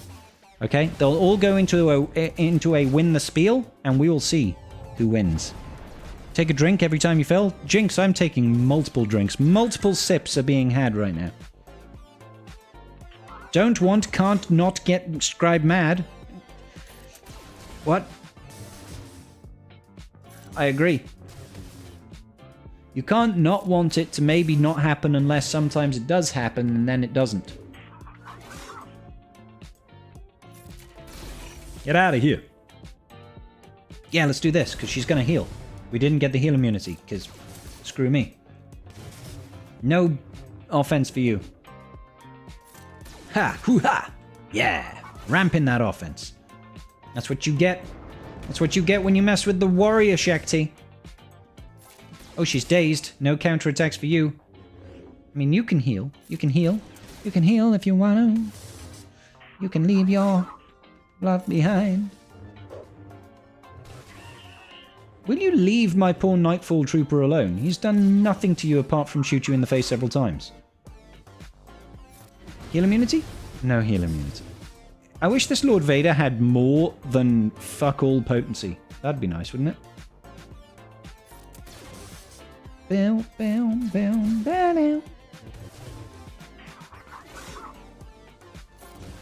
Do, do, do. Leave my poor Nightfall Troopers alone. No stun. It's not going well, guys. It's not going well. I gotta be honest. I gotta be honest. You guys need to start sharing some of that stuff, because that has to be good. Sharing some of the what stuff now? The who and the what now? The who shot who and the who now? In the hootenanny? Don't want, can't get Scribe mad. Yes. Meanwhile, Jedi Knight Guardian just gets a 55% chance to apply ability block for a single turn. Yeah, poor Jedi Knight Guardian. The only positive I see in this is that we're all going to be very familiar with the kits. I agree, Rob. The only problem is, I mean, yeah, we say that now. We'll be really familiar with Apo, probably with CX2 as well. But by the time we get to Scorch, everybody will just be full autoing or semi, and they won't learn Scorch. They won't learn Scorch.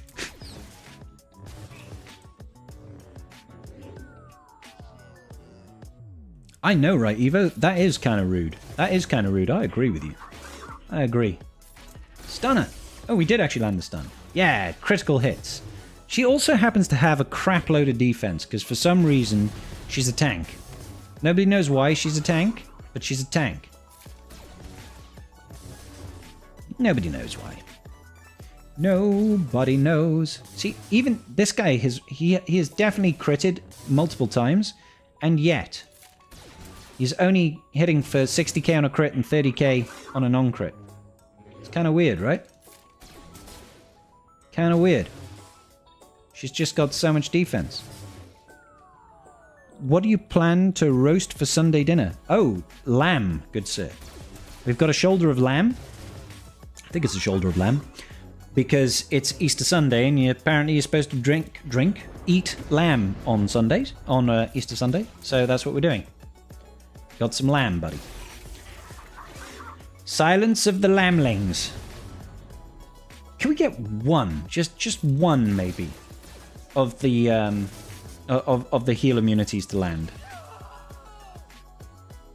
Watch Scorch just have a straightforward kit that does all the work. Yeah, Scorch increases the stats of all Darkside Clone Troopers and Lord Vader by 200%.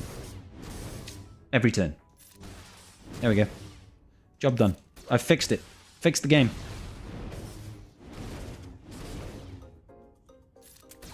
Pew pew. Alright, so I'm pretty sure that Keller and Beck is just going to go all in over here and just rip the ever-loving shit out of Lord Vader. Because that's what he likes to do. I'm going to stun him. No, I'm not. I'm not going to stun him. I refuse to stun Keller and Beck. Even though it might have been useful to me. Ha! Ha! You missed. Loser. Now let's do this anyway. You're such a douche.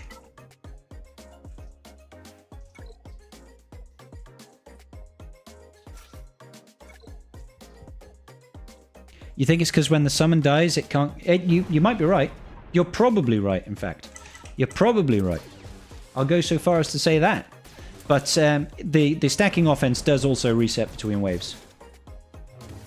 That's definitely true, because look, he's doing like 60k now. And then he's doing 70k. 80, 90k. That was 89,000, that was. And then 100,000. See how quickly that stacks? 111,000, right? At the end of that wave. And then we go into the start of this wave.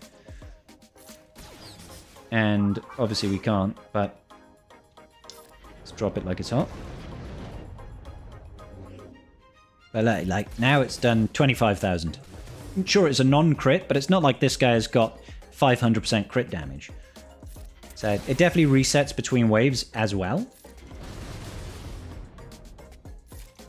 No, Kamix, I haven't.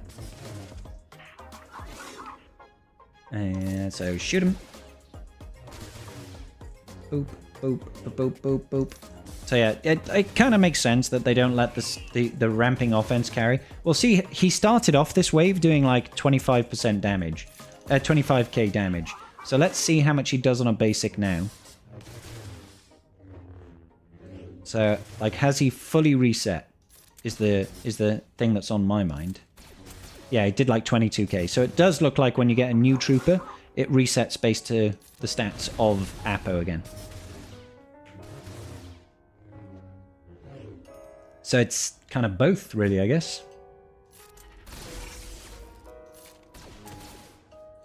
Ba ba bum bum. I don't know why I just wasted that. But I suppose it's never really a waste, because we are still raising mastery by 1% every time we do that.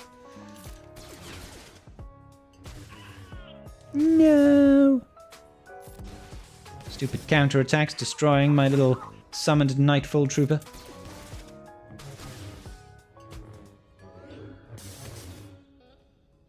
Do do do do do. Hey look, we landed a heal immunity, and she cleanses it. Great.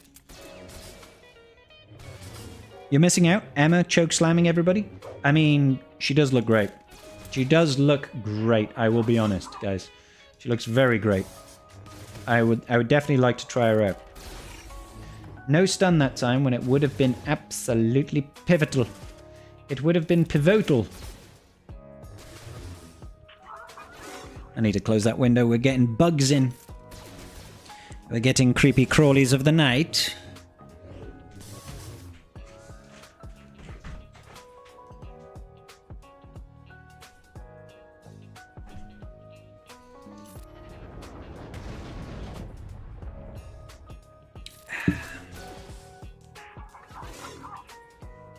Alright.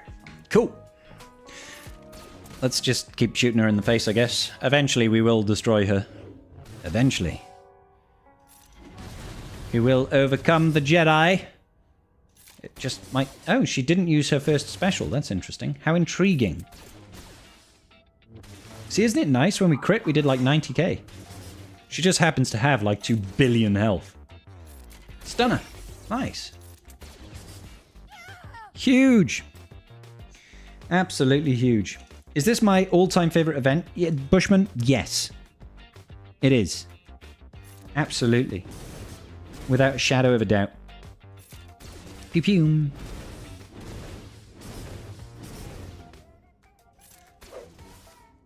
Hey, Mac, how you doing, buddy? Alright, Kelleran. Now I need you to cut my boy Lord Vader just a little bit of slack. Yes, go after Apo. 100%. I am in support of this. Not so much in support of the whole go after Lord Vader. Let's raise the mastery. Raise it to the roof. Stop going for Lord Vader, please. Just pretty please. That's still going for Lord Vader, Kelleran. So Kelleran, now please. Please, good sir. No, right, fuck you, Kelleran. Hey, Tass, how you doing, bro? How's things, man? I need to grab a beer. Everybody hold on.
Whack for my daddy-o.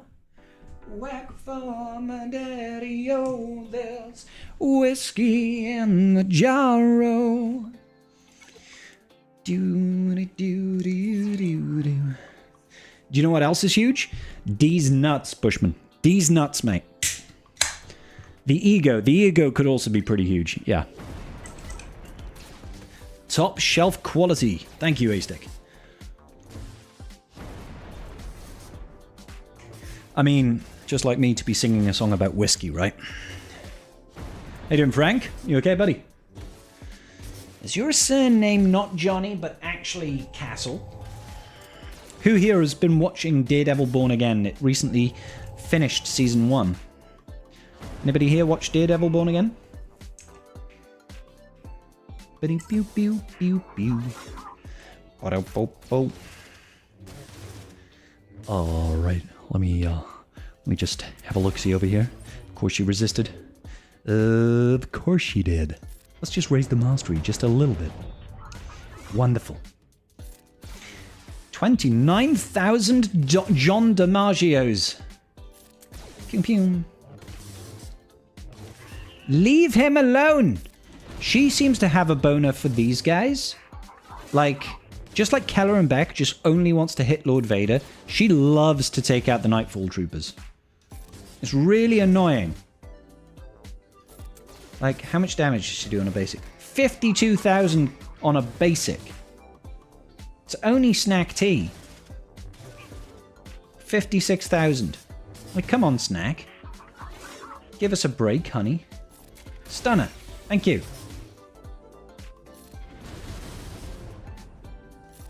Boom. 56,000. That's what you get when you mess with the warrior, Shakti. And she's healing up. Yeah, sure, we'll do this. Might as well. It's going to do some good damage. Stops her counterattacking. Yeah, please, just go after this guy. He can take it. He can take it. Don't hurt him. I need him. No! Leave him alone. Ah, no heals. Stun her. Yes! Got her. You got to catch up? Been great so far? Dude, the last episode is fire. Daredevil was awesome. Is this Snack T's canon get death? Who knows? She's got so many. It's hard to just pick one. You know what I'm saying? When you have so many good moments. She just dies however she wants, really. He's doing that thing where he's just like, I hate you, Lord Vader. I hate your guts. I hate your guts so much. Would you just, like, fucking leave him alone?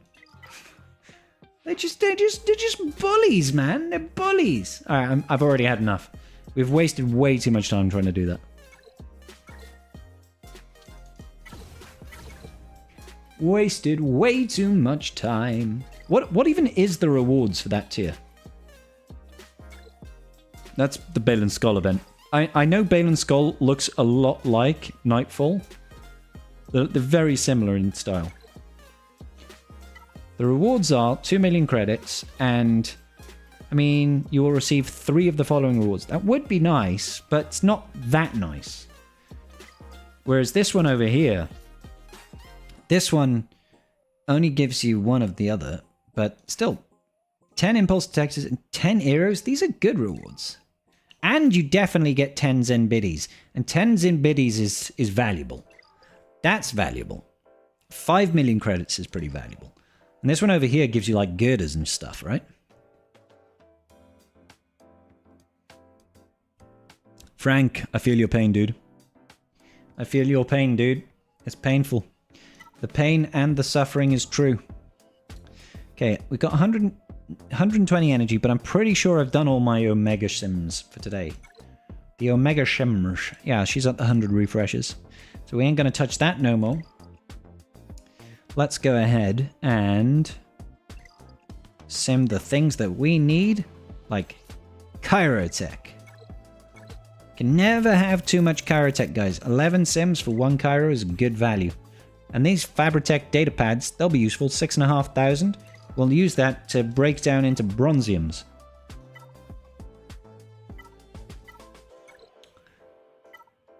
See? We could just go like, what? 1,400 bronziums. We're winning, guys. We're winning. We're completing Swigger. All biddies have value. RJ, you are not wrong, good sir. All biddies do indeed have value. What do you want to talk about, guys? What do you want to talk about? Why do I always have to do all the work here, carry the conversation? It's almost like you guys don't have a voice. I have a voice. Because I have a voice. Who can name that film? Who can name that film?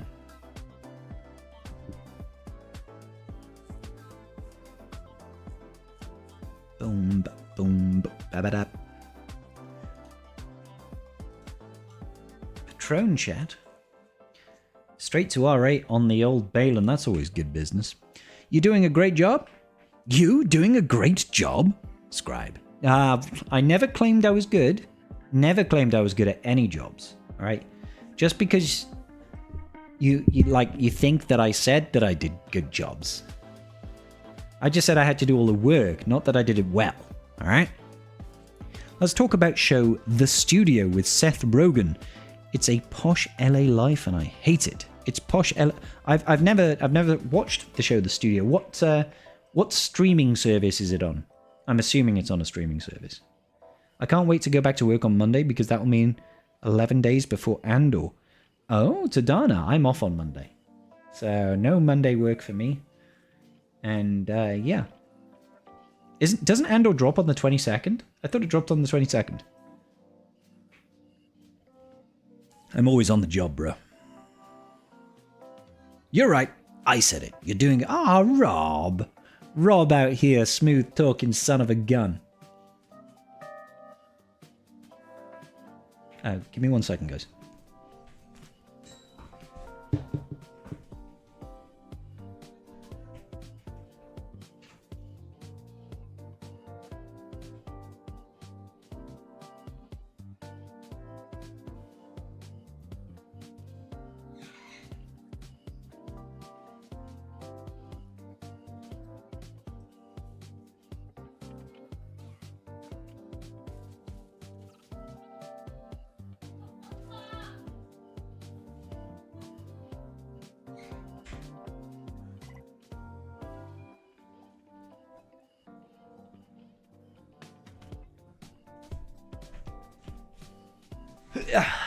Sorry about that.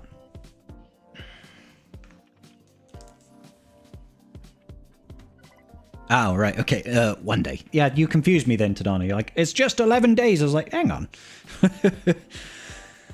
He's on the job. It's on Apple TV. Okay. No, I've not watched The Studio. I've not watched it.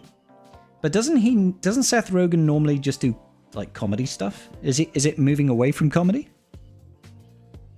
I love how you guys think a reality show in LA shows what life is like what life in LA is really like, and couldn't be further from the case. I have no idea what life is like in LA. Ruh-roh. Which armies does Baylan actually need? That's a great question. No idea. Let's have a look. I have all three because I'm a Baylan simp. I told people earlier today on the stream that I unlocked Baylan, went balls deep in Baylan. You know what I mean? I'll say that. I'll look you directly in the eyes when I say I went balls deep in Baylan. Okay? R9, triple armies, because, you know, he's just got that aura. So let's see. His special. Second special. The army there does. Enemies who resist the stun from this ability lose 100% turn meter instead, which can't be evaded or resisted. Armor shred on the entire enemy team. All mercenary allies gain 10 speed, maximum of 100 till the end of battle, and persists through defeat. That's okay, not necessary. Then we've got his leadership. Usually the leadership is the one that you really want. There are exceptions, but usually it's the one you really want. Start a battle, Baylan taunts for 2 turns. Pre-taunting, very useful. If there is a non-Galactic Legend Ahsoka enemy, so if there's an Ahsoka on the enemy team who's not Glat, mercenary allies ignore a protection, are immune to critical hits and healing immunity, and they expose all enemies and inflict them with heal immunity. Hello, Smudgy Bear. My little boy. He's my bear. Hello, my boy. Are you okay? No claws in the penis, please. Thank you. Right, okay. So, yeah. No Glat, but there is an Ahsoka. Heal immunity, can't be evaded or resisted. If there are no Galactic Legend enemies, whenever Baylan taunts, he inflicts all enemies with doubt. Doubt is incredible. Really good. If Baylan is not taunting, whenever an enemy takes a bonus turn, they're inflicted with heal immunity for 3 turns. Whenever an enemy gains foresight, they dispel it and are inflicted with buff immunity for 2 turns. Whenever an enemy gains inspiration, reduce all enemies' evasion by 50% stacking until the end of the encounter, and all mercenary allies gain 80% defense stacking and 50% bonus protection stacking till the... Baylan's just great against Rey. Defeated enemies can't be... So the leadership is like, you gotta do the leadership on Baylan. Hello, Smidges. Sometimes he really just loves having just on top of his ears scratched. You can't see it, but he's looking at me like this. Ha. And you, Smudgy, you like the ears being scratched, don't you? A good boy. Yeah, he's a good boy. Okay, so final army then, which is Master and Apprentice. Alright, while in Grand Arenas at the start of his turn, Baylan gains the following additional effects based on how many stacks of Soldier of Fortune. 45 plus when he's damaged. While taunting, he grants a random other mercenary ally speed up for 1 turn.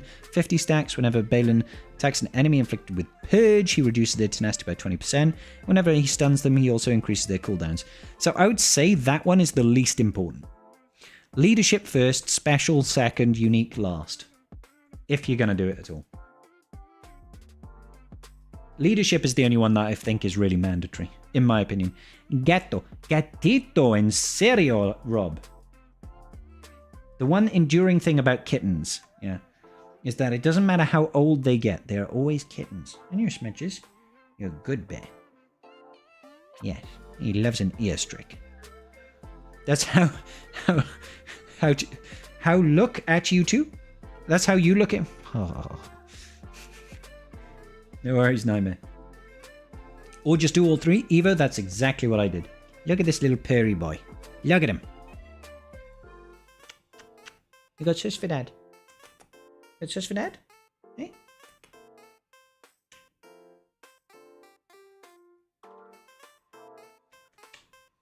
He's a good bear. Look at these little paws. See these little paws? Hello, Hello, Indy. Indy's come in as well. She's a good girl.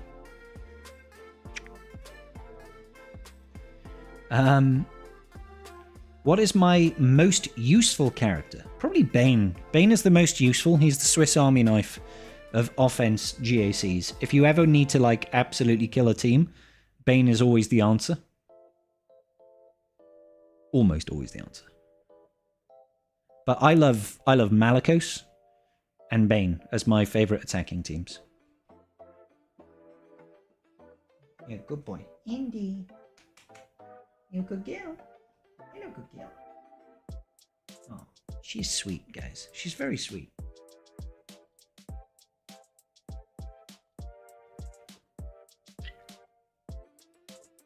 Just good boy. He loves his dad. He's a daddy's boy. He's a daddy's boy. Indy, you coming up on Dad's lap? Come here. Come on, good girl. Look at her. She's a good girl. You're a good girl, aren't you? Cats typically don't like being held like babies. They don't like being on their back. Do you, kitten? No, but you are a good girl. It's okay. Come here. Come here, good girl. Yours is CLS, usable at all levels. CLS is like, he's benefited from like a really long time of relevance. I think right now he's in a bit of a slump. He's not bad right now, but in the end game he doesn't get the same use that he normally gets. Especially with current Datacrons and stuff like Sana stealing Han and Chewie a lot to make another really good team. So like the CLS team has dropped off a little bit, but I wouldn't be surprised if they give someone in the CLS team an army to use in GAC, an army to use in Territory Wars, or they release a new rebel to join the faction just cause, you know? Because that team quite often gets a lifter. CLS is still really strong in Territory Wars. We never use him in Territory Wars. We don't use him for anything in Territory Wars. Maybe they do at certain guild levels, but we don't. He's never a called full counter or a defensive set for us. My guild is what, 670? 670 mil? I can't remember what our GP range is now. 650 maybe? What are we at? 675. Yeah, good boy. Yeah, good boy. You love Starkiller? Pulling down the Star Destroyer is always special. It is really... like, I do like Starkiller. I just find quite often I'm throwing Starkiller in with Malicos because that power condensing is usually more useful. Starkiller is phenomenal when he's got like a really beneficial Datacron. He's great anyway, but sometimes the Datacron can like really accentuate his capabilities and make him so much more powerful. And then when that Datacron disappears, you kind of overestimate how good he is. And then you end up losing a couple of battles. So excited to use Maul with Seer. See, I've never really used Maul with Seer. I very much like Starkiller with Seer and Malicos. Like, I find the extra power really helps. You're a good bear. It would be nice if we could get another Darkside Mandalorian to go with the Maul Mandos team, to be honest.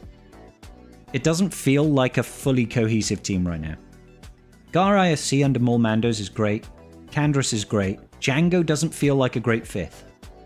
I feel like what they need is a Mandalorian to fill that last role. Either something like a tank, like a really good tank, because Gar and ISC are not really tanks. Gar doesn't taunt properly. So it just feels like unless you can get the ball rolling immediately, you just lose. Smash Bros. Starkiller and Malicos. Hell yeah, Robbie. He does not need to steal... Cap. Don't make me time you out. He does not need to not... He does need to not steal Django. Gotcha. He does need to not steal Django. I mean, I don't think he... You can four-man a Mole Mando's team, but again, it's kind of like you either win immediately or you lose immediately. It's just too volatile, I feel. Did you see the post from Meathead asking what we would like to see for a single season? I have not, Smeagol. Where was that?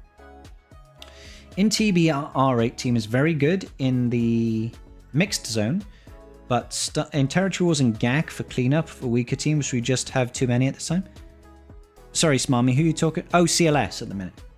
Yeah, I don't use CLS in TB either. But I have too many teams for TB. I've got too many really powerful teams for TB that you just don't need to use CLS. You know, I've nine Galactic Legend teams, and you've got things like Malicos and Baylan and all this sort of good business. I just don't really need a team like CLS, Gungans, Bo-Katan, Mandalore, all that sort of good stuff. You see Indy back there. Indy! Hello, good girl. It's on the forums, is it? Was there an announcement about it in the... No, there wasn't. Alright. I'll see if I can find it. Swugger forums. Let's see what Meathead has been putting up. Do doop doop doop doop doop.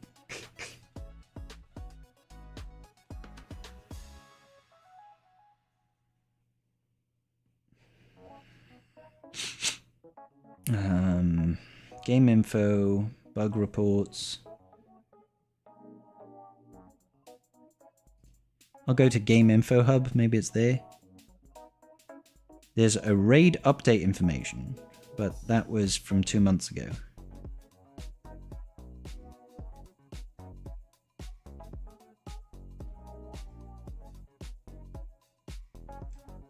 I'm not seeing this post at the moment. Pre-Vizsla needs to come to the game? The Mandalorians? Why not? Do I have R7 Wookiees up and running? I don't, Drop. Yeah. I never bothered. In fact, my Tarful is still Gear 12.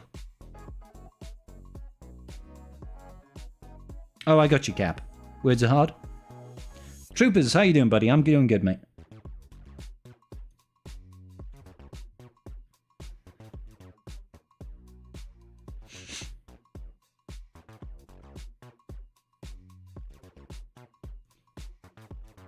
You seem to have an infestation in the war room. A kitten infestation.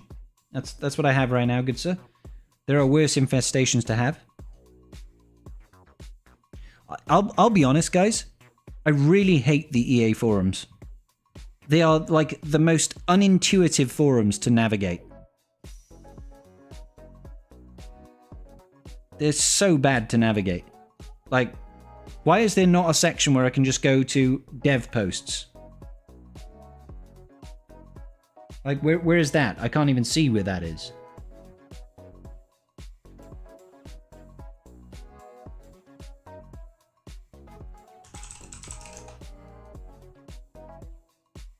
Do do do do do do do do.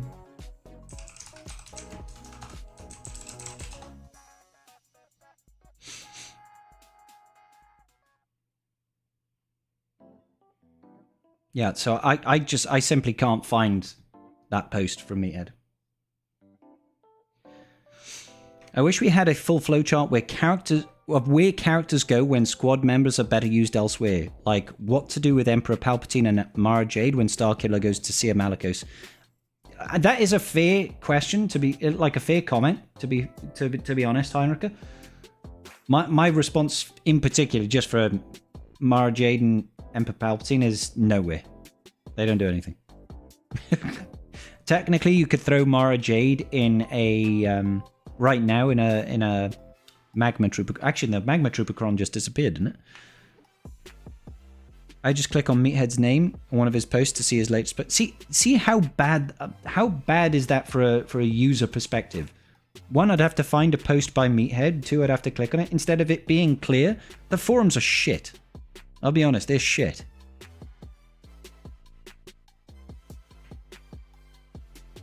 Easiest to find would be to click at... Yeah, see, why is that the easiest way to do it? To find one of Meathead's posts and see all of his posts? Why is it not very easy to just go, Where's where's dev posts? Where's news and updates? Like new forums, I can't find a news and updates section. Why is that? There's Game Info Hub, and in the Game Info Hub, there's the last post was 2 months ago. And it was raid update information. Like, how is that useful? So sure, I could go into the Game Info Hub, right? And I could see that CG Meathead posted that. And then I could look at newest topics, and then I could find it there. But why is that the way that I have to try and find a post? Like, that's so dumb, man. Single season. If you could all get a single season of anything Star Wars related, real life, action, or animated, what time period, scenario, character are you getting that season on? Interesting. Did anybody actually answer this? It's a WoW news site. Huh? I don't... What's a WoW news site? I don't understand that reference. Revan? So you'd go like Old Republic, Bushman? That's cool. Let's see. Old Republic era. Another person is like Old Republic. Third person, Old Republic. Fourth person wants an OG. New Hope era. Red or Rogue Squadron. Some pilots get a Death Star fleet run. How about focusing on any of the Rebel fleets soon after the Battle of Hoth? Luke and the Falcon are on their own adventures. Mon Mothma, Rogues, so Rebel fighters, basically. Clone Wars. Clones, droids, and bounty hunters. Okay. Unpopular opinion, guys. We have got more than enough Clone Wars content.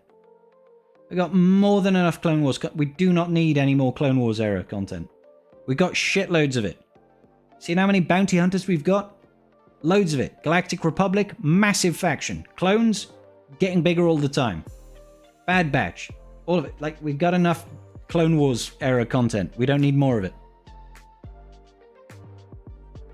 Hey Teriyaki, how you doing?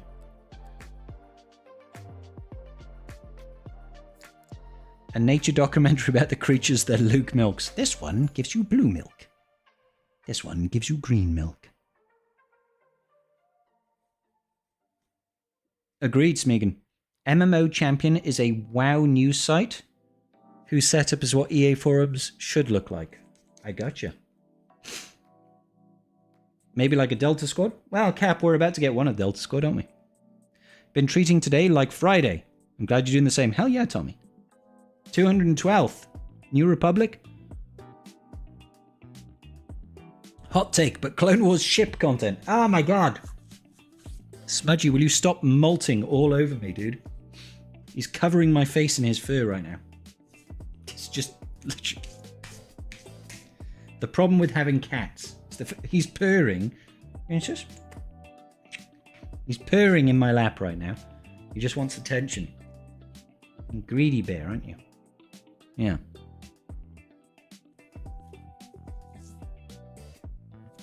Old Republic content. Old Republic. The Scorch we're getting isn't my Scorch. Big Sag. That cat could not look more content. He's a very happy boy. I mean, he could be more content if I gave him dreamies. Can you see Indy in the background? She's hiding a little bit. But if I was to open up the magic jar of dreamies that I have over here, she would soon come running. Can anybody see? Can anybody see Indy right now? You should be able to see her ear, at least. Crazy Gregor from Rebels. SWOTOR style cinematic animation. Show would start with Luke and C-Rex talking at Vader's funeral pyre on Endor. Can't see her? She's right over here in the corner. That's Indy there. Look, if I was to grab this, see her head move? Smudgy is like, oh my god, is that the jar of dreamies? Is that the jar of dreamies? Oh. Kittens on patrol. Smudgy, you just covered my face in your hair. Alright, fatty.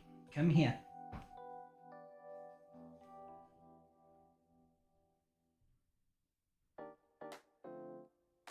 Oh, there he goes. Oh, no, you dropped the dreamy and dribbled all over me at the same time. Thank you, Smudge. He's just literally dribbled all over me. That's not yours, Indy. Not yet. Indy is trying to put her head in the jar. Indy, get your head out of the jar.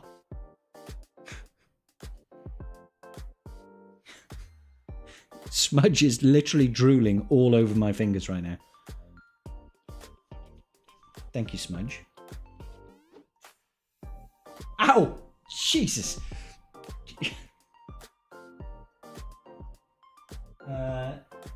See that cut? Pulled my hand out of the jar and she swiped it, cut my thumb. Damn it, Indy.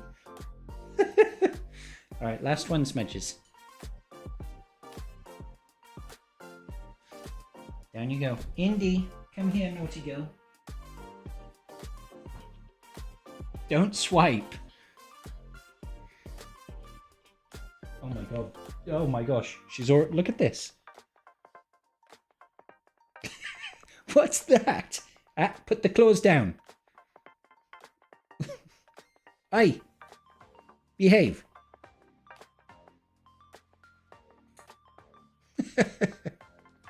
Ah. No biting. No biting.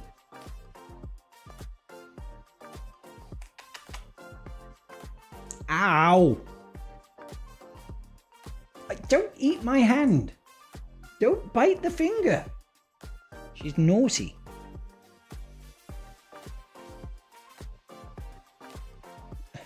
Gotta find a way of holding her paws in. There you go. Ow! Jesus, Indy. Bite the dreamy, not me. Fucking hell. What is wrong with you, girl? I'm giving you the treat. You don't have to eat me. That's it. You're not having any more. Jesus.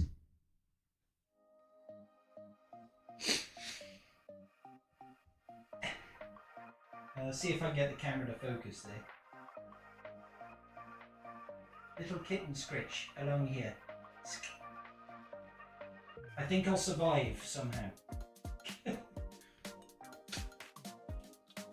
Alright, I'm gonna go wash my hands. Cats are psychopaths? They certainly can be.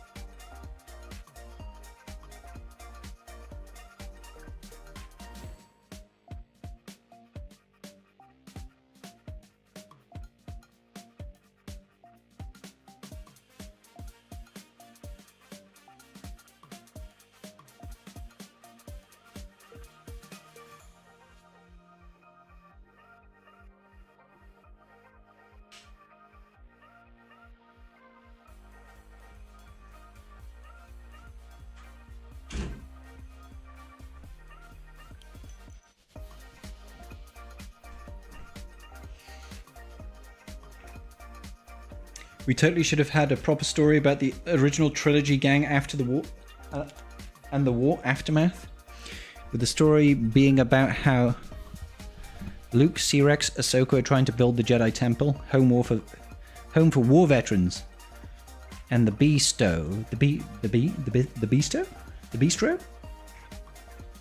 and the B story being about Han Leia navigating political life, Han not acclimating well. I don't know. Just want more of the...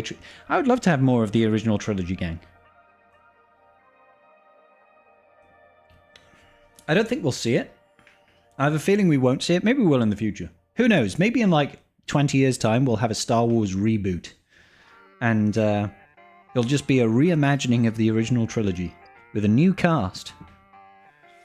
Who knows? I'm always down for... I'm always happy to have more Star Wars content. I just have to hope that it's not shit. That's all. Just have to hope that it's not shit.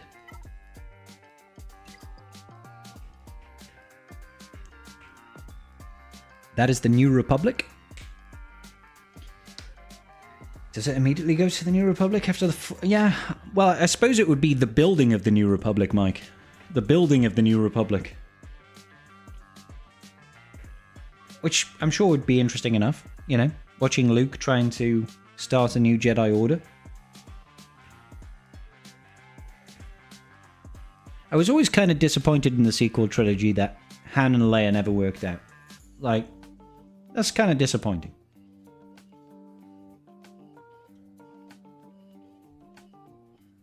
We have to hope it's not like The Acolyte.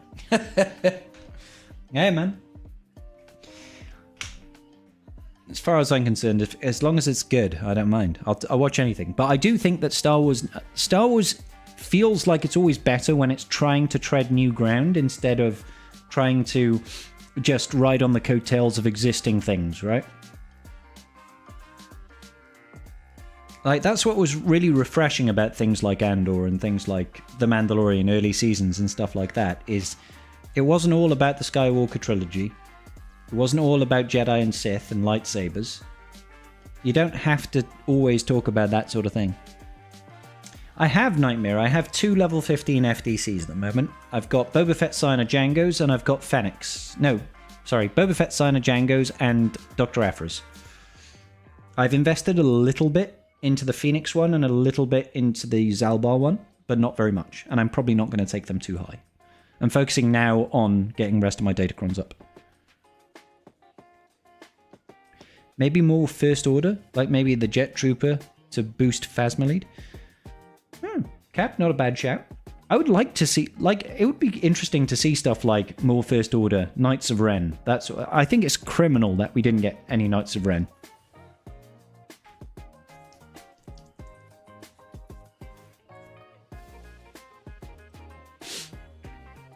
Tommy's thinking the same thoughts. There needs to be a Knights of Ren, Luke's Jedi training school. Yeah. You've got Aphra level 15 and Phoenix level 9. Good stuff, Robbie.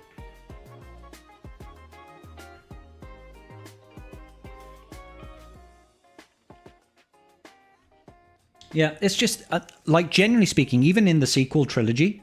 Now, I haven't read any of like the comics or anything like that. I think there's a Knights of Ren comic series, but the Knights of Ren seems like such an underused element of the story in the sequels. It always felt like they were supposed to do more. It felt like they were supposed to be some big bads with some actual meaning and threat to the sequel trilogy. And they did nothing in the first 2 films, and then they got fucked over by Ben Solo in the 3rd film. It was just kind of like, what are you guys supposed to even do? Like, you did nothing. They look badass. They look cool. And they just never got used. I was like, what was the point? Kylo Ren, the leader of the Knights of Ren. Who are the Knights of Ren?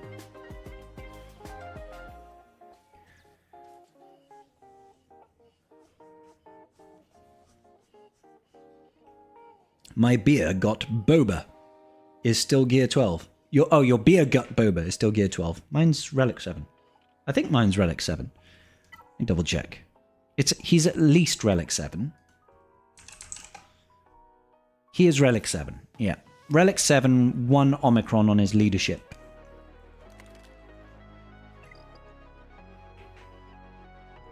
Due to the fact that he came out right as I passed 4 million, I need to prioritize Maul and Commander Ahsoka first. Yeah, that's fair. Let's take Rey building a Jedi Temple storyline. A lot of people watch it and feel like Luke got shit on for this. A lot of people watch it and feel like Luke got... See, Heinrich, I would quite happily watch Rey build a new Jedi Order. I got no problem with that. Like, I don't love the sequel trilogy in the slightest. I think that there were parts of the sequel trilogy that were good, and there were parts of the sequel trilogy that were shit. But I don't hate the characters. I think some of the choices that were made were dumb. But I don't hate the characters. I'd like to see more of Finn. I'd like to see more of Poe. I'd like to see more of Rey. Why not? Like, show us some new stories. Just make the new stories not shit. Let's actually have some thought behind it. Old Republic era, I would like to see Satele Shan or Bane's first apprentice, Darth Xana. The true power of 2. Wolfie would not like to see that at all.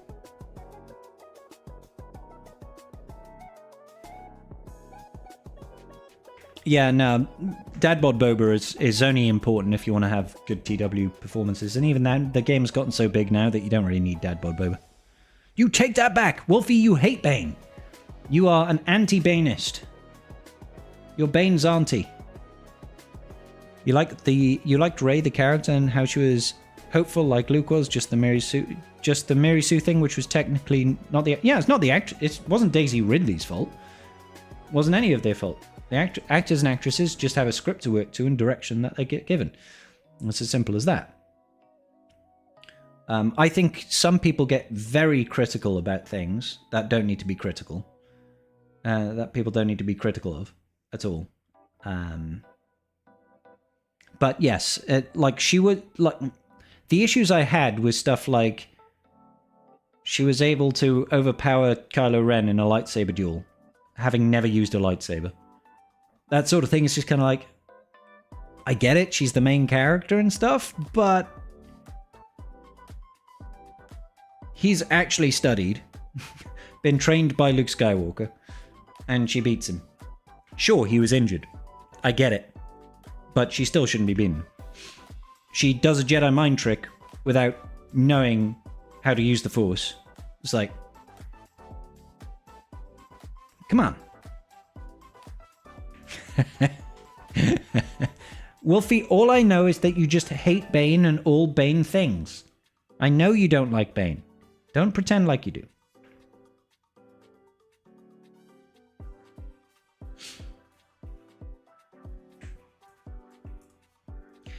I didn't say I have a problem with it. I will absolutely have a bad taste in my mouth knowing that they built and burned down Luke's temple to give us what essentially is a female Luke, the storyline. There's very good reason for that though, Heinricho, right? I mean, the only other way they could have done it, well, I mean, they could have done it a number of ways. They could have had Luke build a new Jedi temple and it was perfect and everything was fine and there was a new Jedi Order. They could do it the way they did it, where, you know, things got fucked up. What they couldn't do is they can't just continue the story. Luke is, like, Mark Hamill is old.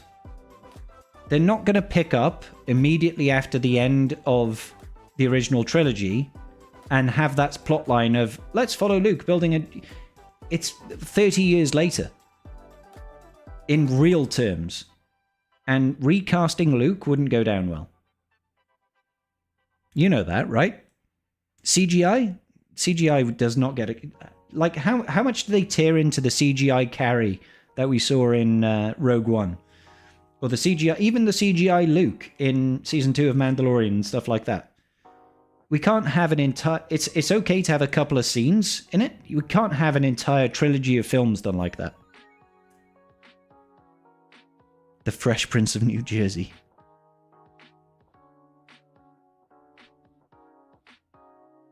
So it makes sense that they want to give a plot developing line for Rey, right? They want to give her something meaningful to do, and in order for that to happen, you need conflict. Story needs conflict and resolution, right? So it makes sense to me that not all is right in the world of the Jedi. We're not living in a peaceful era. It's called Star Wars, not Star Peace.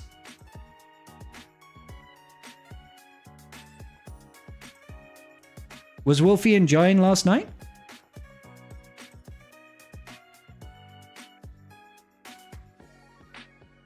I mean, don't get me wrong, I'm not disagreeing with you, Tommy. It would be great to see that. I'd like to see it, but the practicality of it just doesn't fit. You know? Like Lucas could have just done that instead of doing the prequels. And done the prequels at any point, right? But he wanted to do the prequels. He wanted to show the life cycle of that story, right? You disagree about recasting? You think that's the way forward they should go? But that's just my 2 cents. That's fine. That's fine. I'm pretty sure that like people are just not going to be happy with people getting recast. And let's be honest, modern day Disney, we'd probably have a woman playing Luke. It would be a Chinese woman playing Luke, And they'll be like, it's just, you know, just don't be racist and sexist. You know? Fucking Disney, man. Jesus Christ. Have y'all seen how bad fucking Snow White is crashing and burning right now? That's pretty. That's. I mean, to be honest, I place a lot of that on the main actress, was it Rachel Zegler, on her shoulders for just being insufferable. Like, just being incredibly insufferable online. And don't get me wrong, I'm not the demographic to go out and watch Snow White and the Seven Dwarfs. I watched the original when I was a kid. When I was like 4. And that was okay. But, like, fuck. Way to just, like, burn money. Disney is good at doing that at the moment. Don't you put that evil on us, Billy Bobby.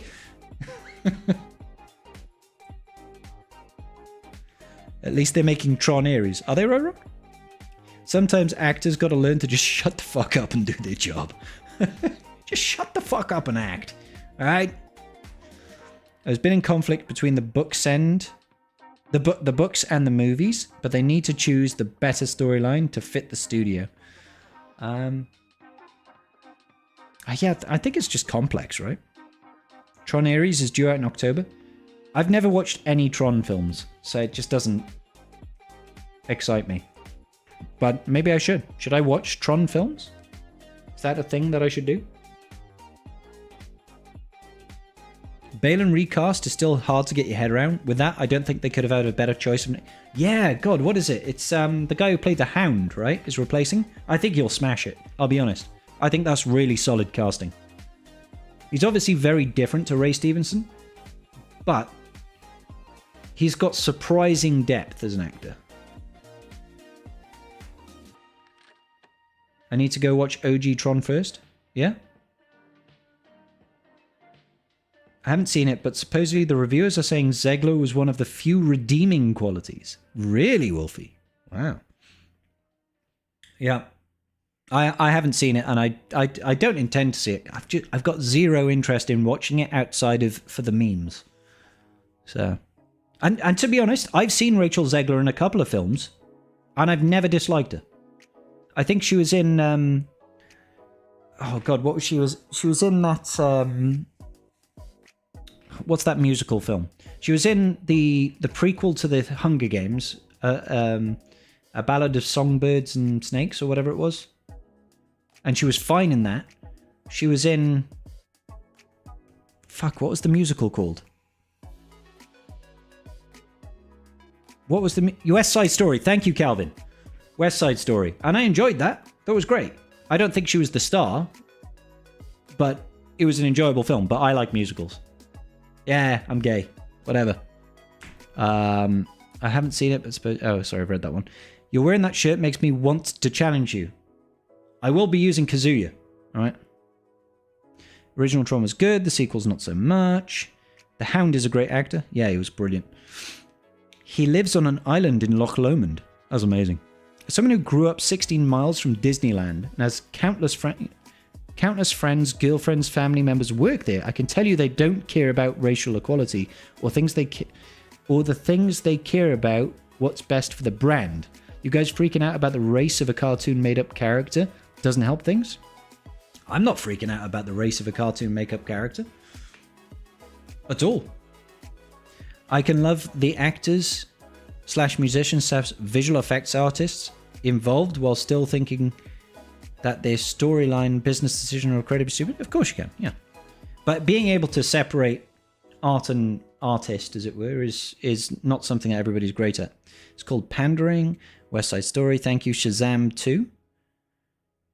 I didn't watch Shazam 2. I saw the first one and I thought it was mediocre, which is a shame because it's got Mark Strong in it and I like Mark Strong.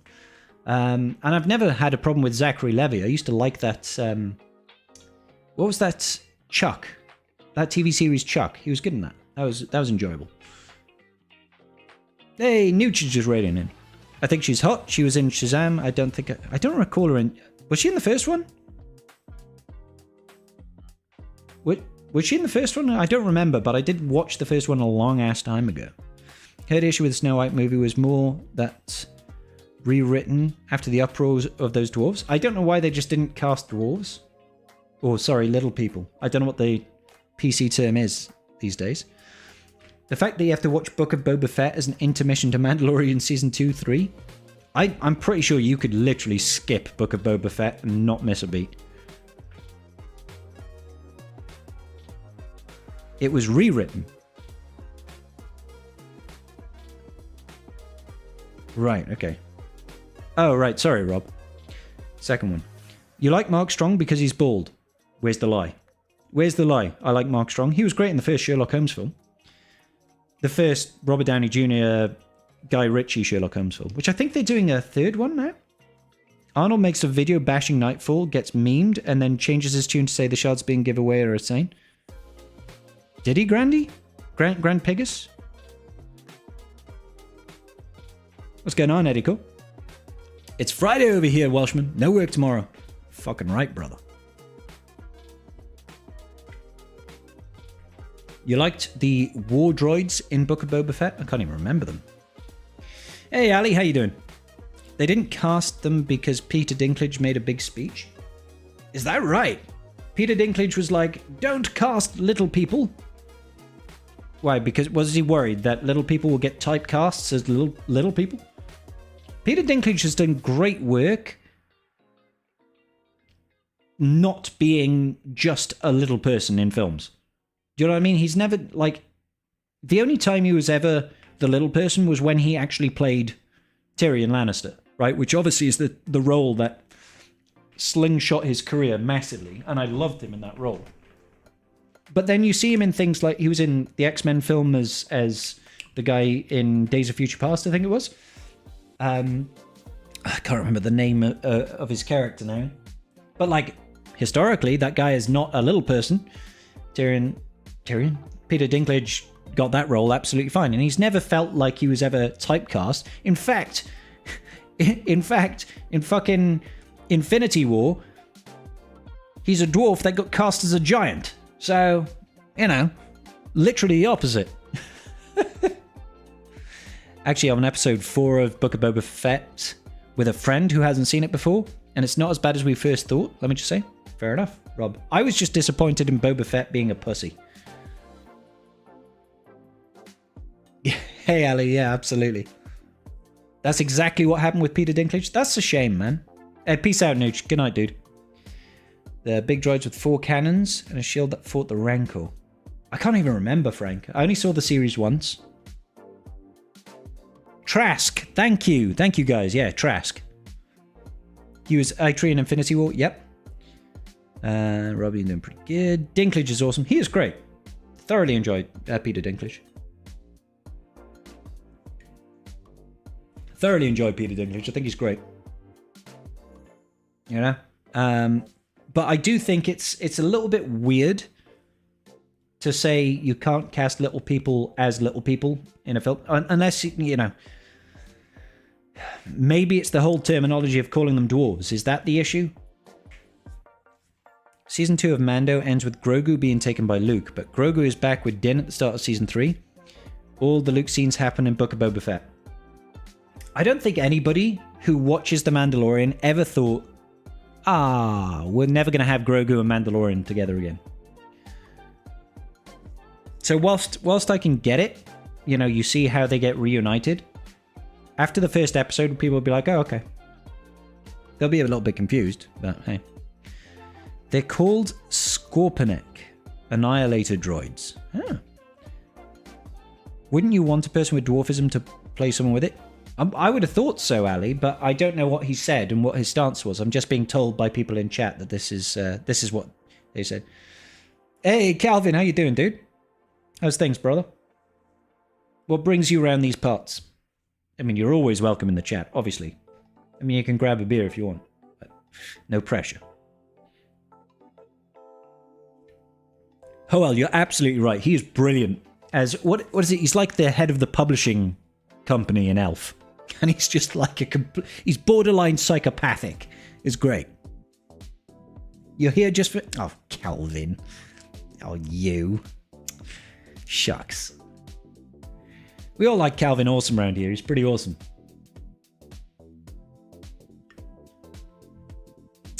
Things are good enough? Yeah. We like it when things are good enough. So yeah, I find it surprising. I do feel like Rachel Zegler did just... She really made things hard for that film to be successful. I don't know what her intention was, or if she had, like, if she'd been coached to say this sort of inflammatory sort of social media stuff and has just leaned into it since. But she said some pretty weird shit. Desi! Hi, Desi. How you doing, honey? Remember when people got pissed off when they cast Hugh Jackman as Wolverine because he was supposed to be... Yeah, I do, Wolf. And now nobody could imagine anybody else playing Wolverine. Because he's done such good work, like, embodying that role. He's absolutely slayed as Wolverine. Hey, Delman, how you doing, buddy? They missed a Luke and Boba reuniting. The last time they saw each other was Boba fell into a worm. Yeah, that's a sad, sad tale, right?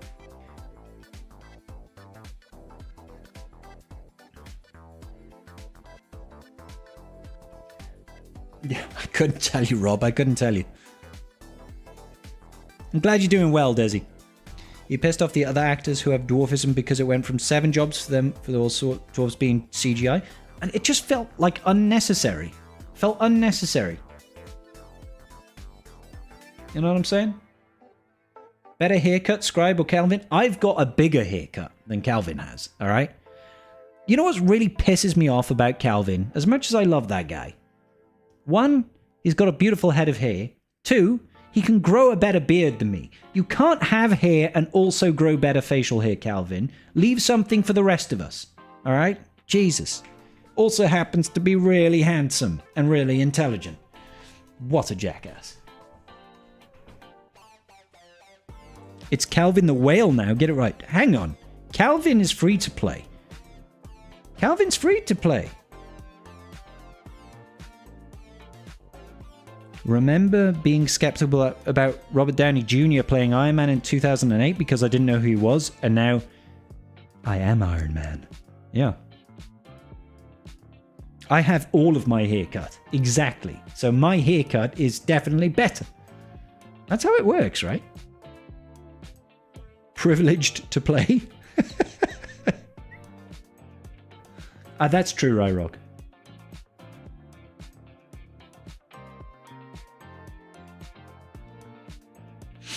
Am I the only one who doesn't understand the whole beard thing and doesn't understand why grown educated professionals want to look homeless? You think people with beard look homeless, Rob?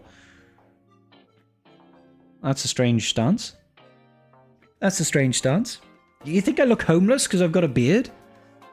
It's not even a full beard. It's a way of stylizing your face. That's why people do it. He comments about Disney casting Hispanic actresses. What are they going to use? What are they going to use little people for dwarfs? Beards rock? Yeah. Ali appreciates a good beard, see? You have a home? I do! Actually, this is all green screen, guys. It's all green screen. I mean, I could go in the back and take the light off and show it to the camera, but I'm lazy. I definitely look homeless. Well, you are a mountain goat. So that would track. That would track. Some of them, not everyone. Not everyone trims. It looks... right, okay. I was in court the other day and a lawyer looked like he hadn't shaved in 18 months. Yeah, okay, now, I will admit that beards can look messy if you don't look after them. If all you do is just let facial hair grow on your face, then yeah, it looks kind of shit. It does. Like, I need a trim right now because I've just been lazy for this last week. And I've not, you know, like, it's too much here. I need to cut this in. I need to sort out the mustache. It's encroaching too far. I need to get the lining in, all that sort of business. But it's not as bad as if you just look like Tom Hanks from Castaway, right?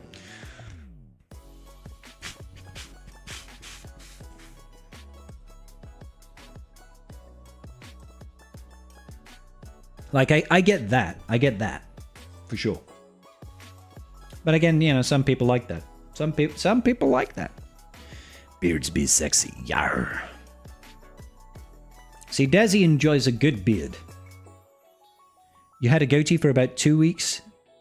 2 weeks, 90 something? Can't stand facial hair? Yeah, to be fair, it is weird. Like, I don't know why I grow mine, to be honest. I think it's because I'm bald on top that I feel like I should have something on my face instead. But obviously, like, mine doesn't grow. It doesn't grow here. It doesn't grow here. So it gets to, like, there, and it stops, and I get this part, and I got this bit. So I could, you know. Groomed ones especially. Ooh. So, yeah. It does get itchy, yeah. 90 people here and only 40 likes. Tadana, thank you for the $2.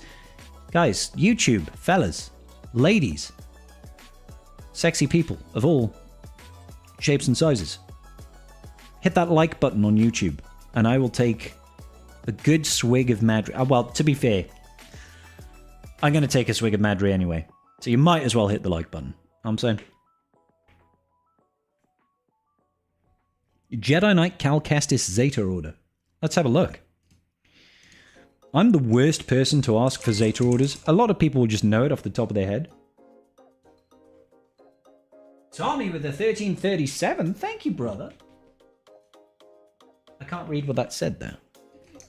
The text to speak didn't... I'll see what you said here. Gonna call you Patches. I'll take that. That's a cool nickname.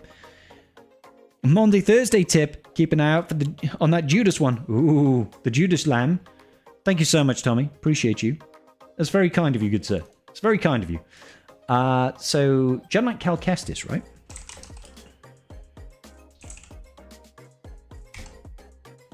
Jedi Knight Cal Kestis. He has 1, 2, 3 Zetas. Alright, cool. So, let's see. The first Zeta in his kit is on Windmill Defense. Let's see that one. So, that first Zeta, if Jedi Knight Cal Kestis did not have dual wield at the start of his turn, target other Jedi ally gains a bonus turn. That's quite nice. His second one is an Impetuous Assault. That one, first time is... Okay, that's the insta-kill. That's pretty high up on the priority list. His last one is his unique Jedi Survivor. Whenever Jedi Knight Cal Kestis gains a configuration, he gains 5 stacks of Impetuous. I would do insta-kill, unique, and then windmill. That's the way I would do it. That's the way that makes sense to me. Because you want the insta-kill. You want a way to ramp quicker to get that insta-kill available. And then finally, bonus turn is nice. Bonus turn is nice. That's the way the cookie crumbles in Scribble's book of very light scanning. Hold on, I'll look it up. Jedi Cal, right? Yeah. And Nico says you want insta-kill unique. Hey, Nico and I, we agree. Scribe, what about your back? Is it hairy? Oh, nicely cut. My back has no hair. It has no hair. I've got hair on the chest. You know, I got a little bit of fuzz on the chest, but nothing on my back, which I'm forever grateful for. I've got hair on the legs. You know, I'm a man. I have hair, but nothing on my back. No. That's the same Zeta order as Arnold's spreadsheet. Well, Arnold knows what he's talking about, huh? It makes sense. Impetuous Assault first, and the other two are ranked in the same category or tier.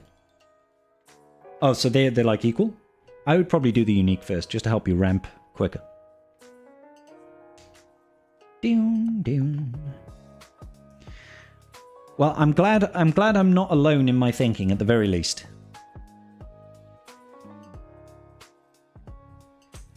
Yeah.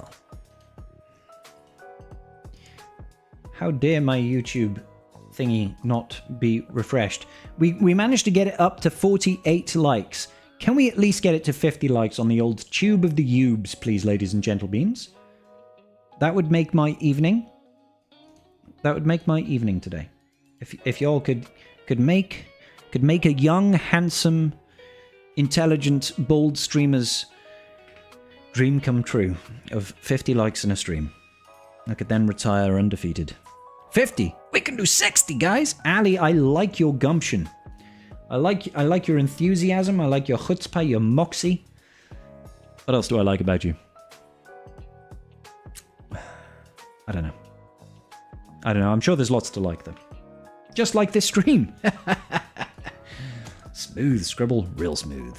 Hey, we hit 53 likes. Booyah. Back of the net. Thank you kindly. Ladies and gentlemen of the tribe, I appreciate you all very, very much. I'll drink to that. Wolfie, don't hurt me. Don't hurt me like that. I'm young. Some would say unconventionally handsome. Okay, it's just a kind way of calling someone ugly.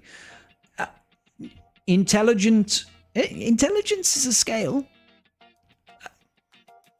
I could be really low intelligent, and I'm definitely bald, and I do stream. So there. I bet you feel foolish now, Wolfie. Huh? Thank you, J-Face. Appreciate you. It's all good, buddy. I got you. What's a bit of gentle ribbing between friends? We all love ribs around here. We got to 57 likes. You guys are the brilliantest. The most brilliantest of all the brilliants. You know what happened, actually, this week, guys? So, hey, Wolfie! Wolfie gifting out 5 community subs. Thank you so much, brother. Appreciate you, my dude. What a gentleman and a scholar of exponential sorts. Thank you, good sir. Something weird happened to me this week that I haven't had happen in years, and it's kind of spun me out a little bit. So, going through a lot of stress right now with work, and we're in the process of buying a house at the moment, and I've never bought a house before. So it's all new to me, right? It's all new to me. And we had some sticking issues with the house that was causing a lot of stress and back and forth and all this sort of nonsense, right? So 2 days ago, for the first time in about 20 years, I had a nosebleed. Like, I was just here at my desk, on calls at work, on calls with the bank, and talking with Mrs. Scribble, and I literally got a nosebleed. I was like, what the fuck? I haven't had a nosebleed since I was a kid. I was like, I've forgotten what this even feels like. I was so surprised. I was just like, oh, well, holy shit. My nose is bleeding for no reason. So it must have been the stress. But hey, there we go. Scribe, and I said this to Zereth, Troopers on Break, etc. We really need to emphasize that this is one Star Wars community that is united and it's a good place. It's a great place. The community for Galaxy of Heroes is huge, and it's so strong and so powerful and so kind and so generous. Fucking love the community here. You guys are awesome. An exceptional source. Ooh. Why not 90 likes? Bumlace. Bumlace, you are very keen, good sir. Because we can't have 90 likes with 83 viewers. We've got 83 concurrents. I'd be impressed if we got 90 likes. I've never had to talk AIPY and APR or anything before, huh, Scribe? I've not heard of AIPY. APR? Yeah, absolutely. But hey. Nah, Scribe sucks. Nah, excellent. Now suck my cock. I don't suck, Essex. You suck. Why are you always so mean to me? There's a few turds in the punch bowl. I've not heard of that phrase before, Wolfie. There's a couple of floaters in that. There's a couple of floaters in that punch bowl, but otherwise, it's just all nice, fruity people. Last time I had a nosebleed, I was at work thinking I had a runny nose, blew my nose, and turned the whole tissue red. Nice, Frank. Average interest per year. Average interest per year. Holy cow. Essex over here gifting out 5 tier 1 subs as well. What a gent. Essex, thank you so much, dude. You're like, you suck, Scribe. Have 5 gifted subs. And fuck you. Thank you, Essex. The thing is my nose feels constantly now like it's going to bleed. It's really fucking weird. So yeah, average interest per year. Is that like is that represented as a hard figure, or is that as a percentile then? I'm pretty sure that the announcement sound files are getting all kinds of fucked up here. But thank you, Essex. I love you too, buddy. You know that, pal. So yeah, it's been wild. It's been wild. But hopefully we sorted out the drama today, and things will get rolling again next week. We found a place, we've had an offer accepted, we've got a mortgage in principle, bank is all happy, all that sort of business. Stuff is going through solicitors right now. It's a real fucking mess. Desi gifting out 5 gifting subs, starting a hype train, baby. A choo-choo.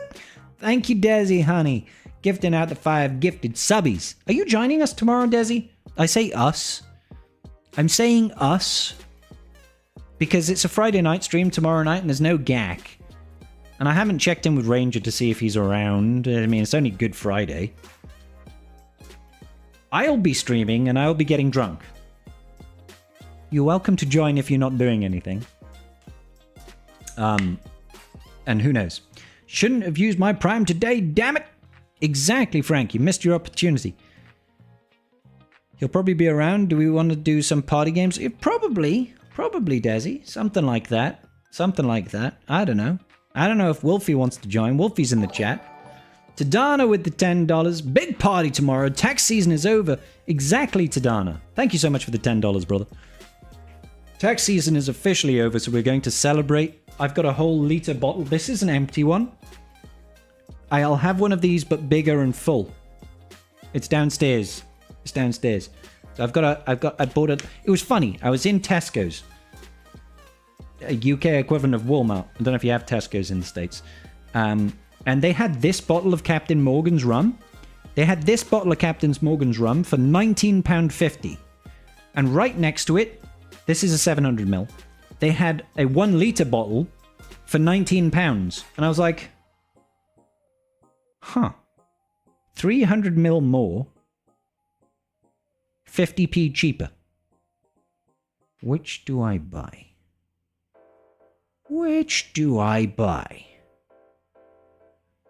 Tadana, listen, dude. I told you, man, the shot glasses are not economical. I was like, do I pay 50p less for 300ml more? Or do I pay 50p more for less alcohol? You'll be happy to know I made the smart choice, guys. I took the 1 litre for £19. It was very big maths. What does mod score represent? Hi, Wyatt. How you doing? So mod score is basically a representation of how many speed mods, good speed mods you have in relation to the size of your roster. Okay?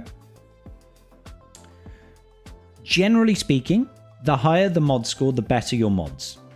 It's a little bit of a blanket statement because there's more to modding than just fast mods, but you typically need a lot of good speed mods in general, right? The benefit starts at sort of 15 plus speed mods. That's where it starts to calculate. And then it's got another bracket for 20 plus speed mods and 25 plus speed mods and that sort of thing, right? But like I said, it is in relation to your GP. The higher your GP, the more it would expect you to have in terms of like actual numbers of speed mods, right? So you could have 20 plus 25 speed secondary mods on an account that's only got 100,000 GP, and your mod score would be massive compared to the same number of 25 plus speed mods on an account that's got 10 million GP, right? Because it's looking at your total value of GP and seeing how many speed mods you have, right? So, does that make sense?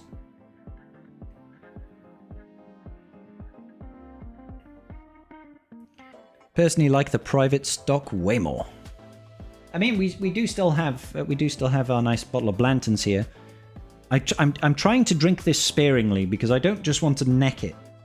It's nice. I bought $500 worth of Captain Morgan last week. What? That's a lot of Captain Morgan. I'm pretty sure it's all based in fear. Fear. We've actually nearly hit a level 4 hype train. We've only got 35 seconds left, guys, and we're at 86% of that hype train. That's kind of wild. In Scotland, you can't pay less than $18.50 for 70 milliliter legally. The Scottish are like, we have to pay more for alcohol. Bold British man, let's go. How you doing, Ark? Buy 2 of the cheap ones. I mean, that would be smart, right? That would be smart. Stupid autocorrect. I say no. No way mods are like golf. No with a low score wins. No, low score. No. Low score is not good. Gotta dip out and focus on the drive home. Drive safely. Drive safely, Desi. Thank you, honey. Mod score is a good baseline.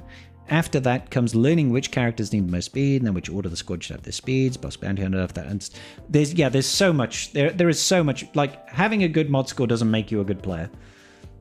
It just means you've got good mods. Not necessarily in the right places. Cheaper by the case. Wow. Who would have thought of the Jackson Scotchman and the Irishman more for alcohol? Yes. Once you're comparing 2 mods with the same speed, only stat you don't worry about is the speed. So it's a paradox. Speed is both the most and least important stat.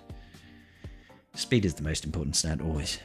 Mod score is tricky since in the age of lightspeed bundles doesn't factor in the account age into the equation. And, well, it shouldn't though, Ark. That's the thing, right? You need to have enough mods to gear your entire roster. Not your entire roster. You need to have enough mods to gear the important characters in your roster appropriately. If you've got 5 25 plus speed mods, but you've got 55 relic characters, you're not in a good spot. Taxing. Taxing are people, Scribe. People are taxing.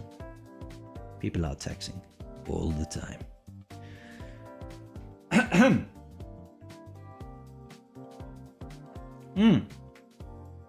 Wish they'd increase the mod cap above 500. Me too, Hoel. Me too.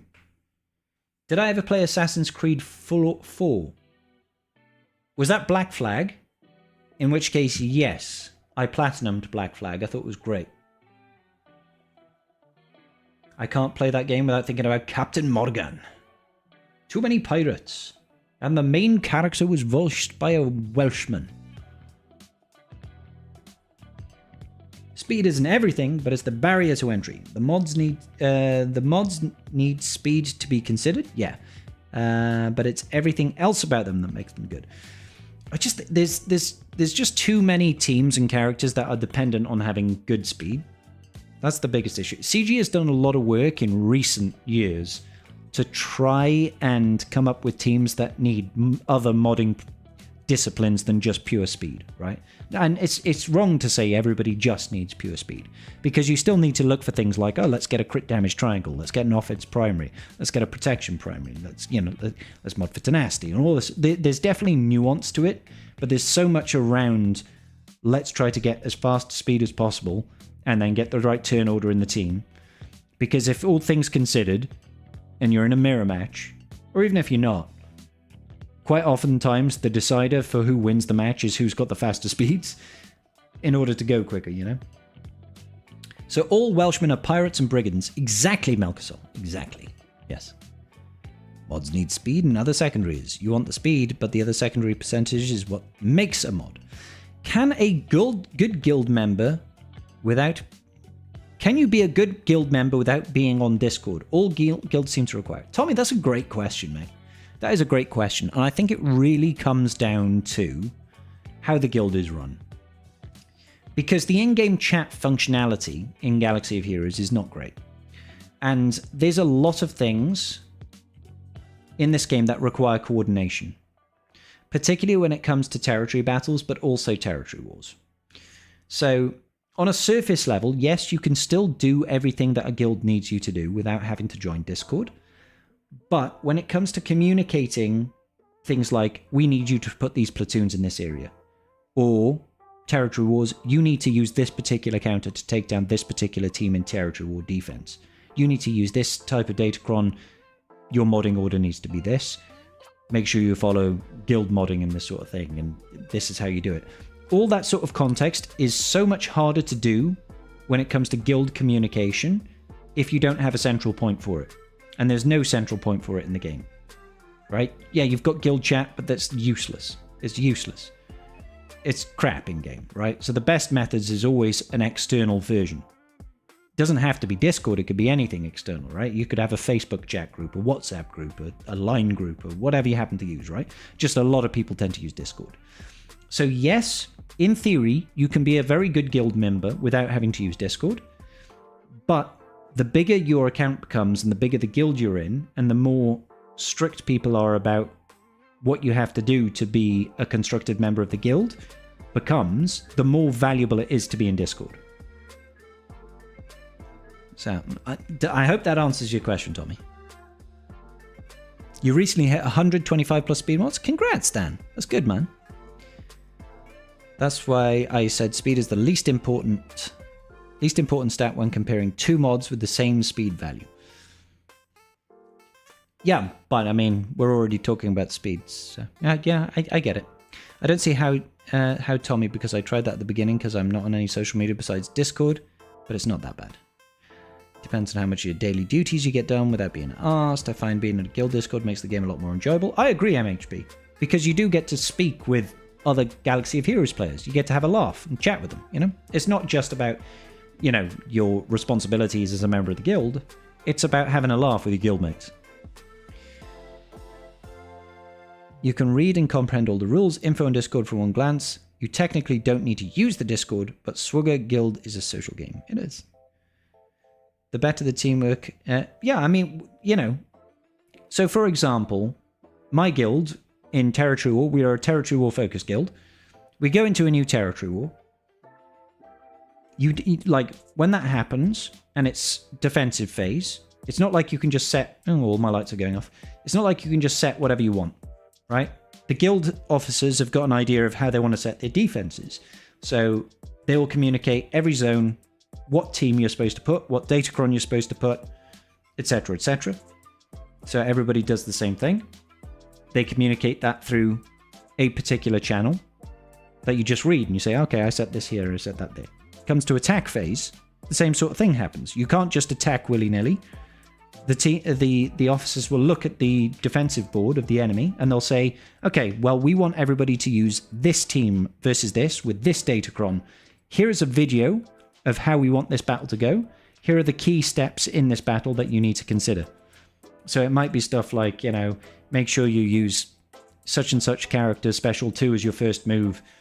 Use this as the second move. Here's the kill order. Here's a video guide to go alongside with it. And they'll do that for every single battle in every single area because it improves TW performance. You know, we get more wins that way and more consistent wins and that sort of thing.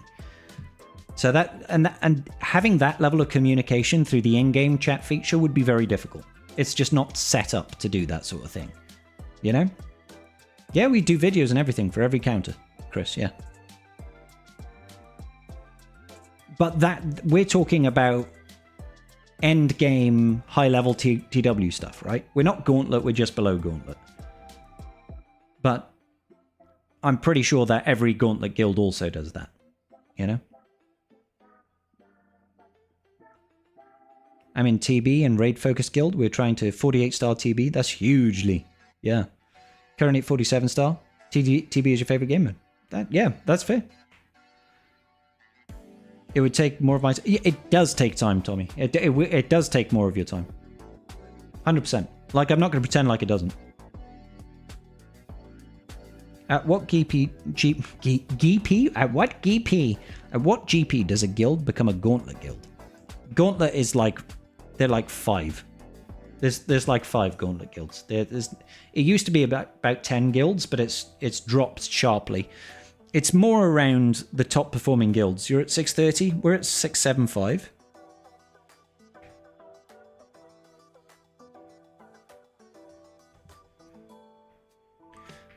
Do do do do do do do do do.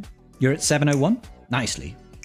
So Lee is in that big boy area, but TB focused. Is the guild, the whole guild is TB focused? That's interesting. What is the guild, Lee? Because I can't imagine it's one of the Moors. I imagine Moor probably does get the same sort of stars, but they're more focused on TB. TW, sorry. Night's Watch. Oh, okay. Yeah.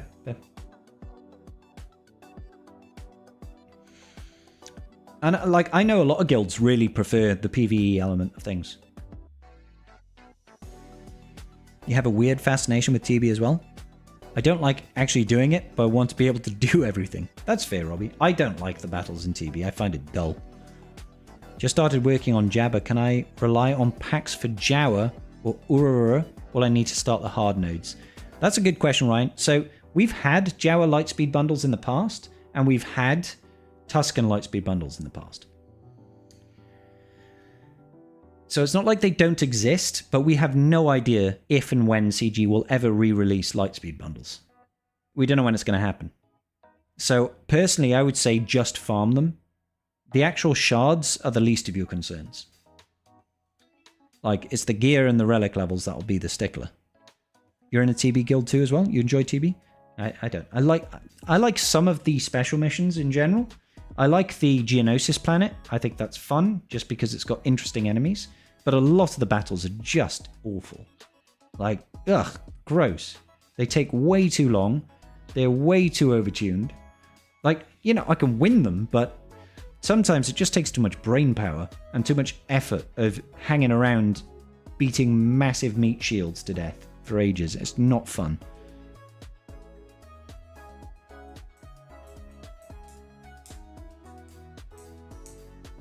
I remember looking at Lightside Geo and going, oh my god. I actually really enjoyed Lightside Geo. I can't believe you have to have all the clones to Relic 7. And I got them there, and they started rote. Ouch, Robbie. Yeah. Yeah. No, I actually like Lightside Geo TB. I think it was a much more enjoyable TB. You think he's meaning bronziums for the shards? Bronziums for the shards? What? A month later, Pain. How you do TB without focus on TW? Where'd you find all those droid brains? I think typically, like, you still get droid brains, you just don't get as much if you don't win TB. But typically speaking, somebody that's in the 700 mil GP bracket, if they're not TW focused, they probably get 35 to 40 people sign up for TW. They probably have an easy TW ride. Maybe they've got a 50% win ratio in TW instead of like 70, 80%. So they still get some droid brains. Failing that, people in that bracket range, usually pretty endgame. So they could just use crystals if they wanted to.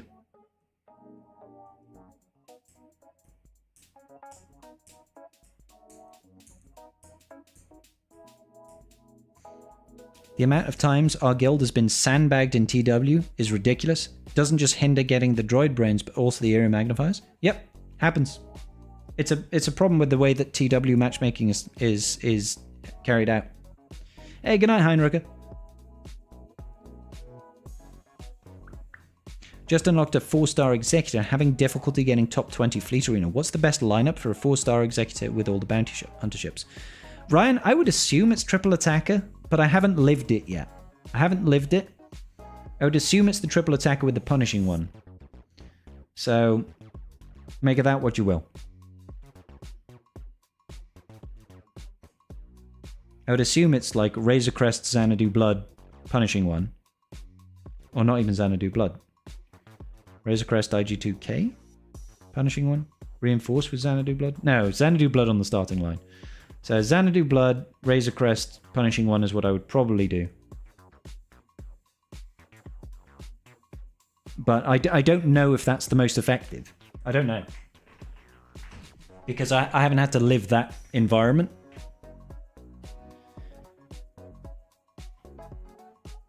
Get 3 if they win, and 1 if they lose. Trust me, I'm in one of those guilds. Yeah, that's fair.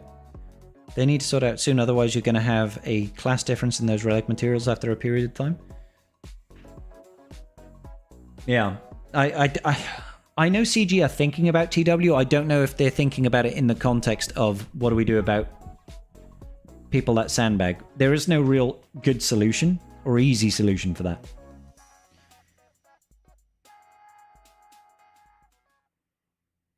You know?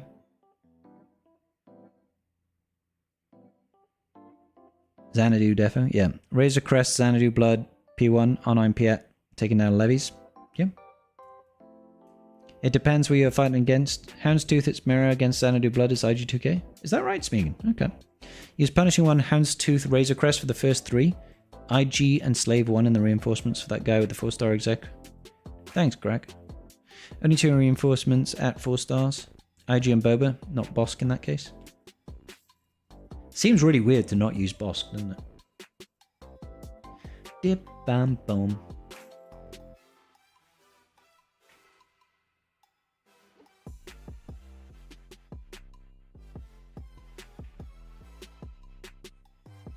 Excuse me 1 second.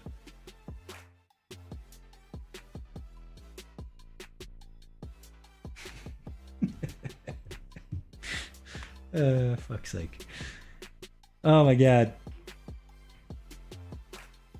Do. Yeah.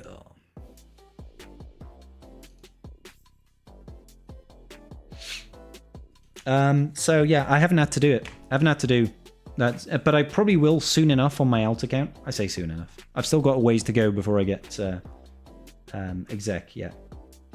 Complete the requirements for Leviathan fully today. Nice one, Hoel.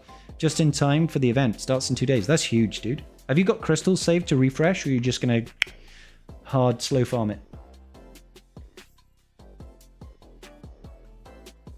You've never managed to beat Leviathan with Executor? I haven't had to try and learn that counter. I don't think. Or have I? I forget. I think I've forgotten more counters than I've learned, which doesn't make sense. Oh, gosh. All right. Sweet. Guys, I think that's going to be it for me tonight. I'm tired now, but tomorrow night, it all kicks off properly. Tomorrow night, it's going to be the one, baby. Friday night stream, baby. Make sure you all swing around and all ready for that. Hit the stream like button before you leave, ladies and gentlemen. If we can get 2 more likes, we'll be 69 likes. That'd be sexy, wouldn't it? All right, guys. Let's see. Swag Frog is live, so I'm going to send you guys over to Swaggers. I'll send you guys over to the old Swags. See who's live on the old Twitch Arena as well. And I'll see you all tomorrow. It's going to be fucking lit. It's going to be lit, bro. All right. Peace out, everybody. Good night. Big love. Phone your mom. See you soon.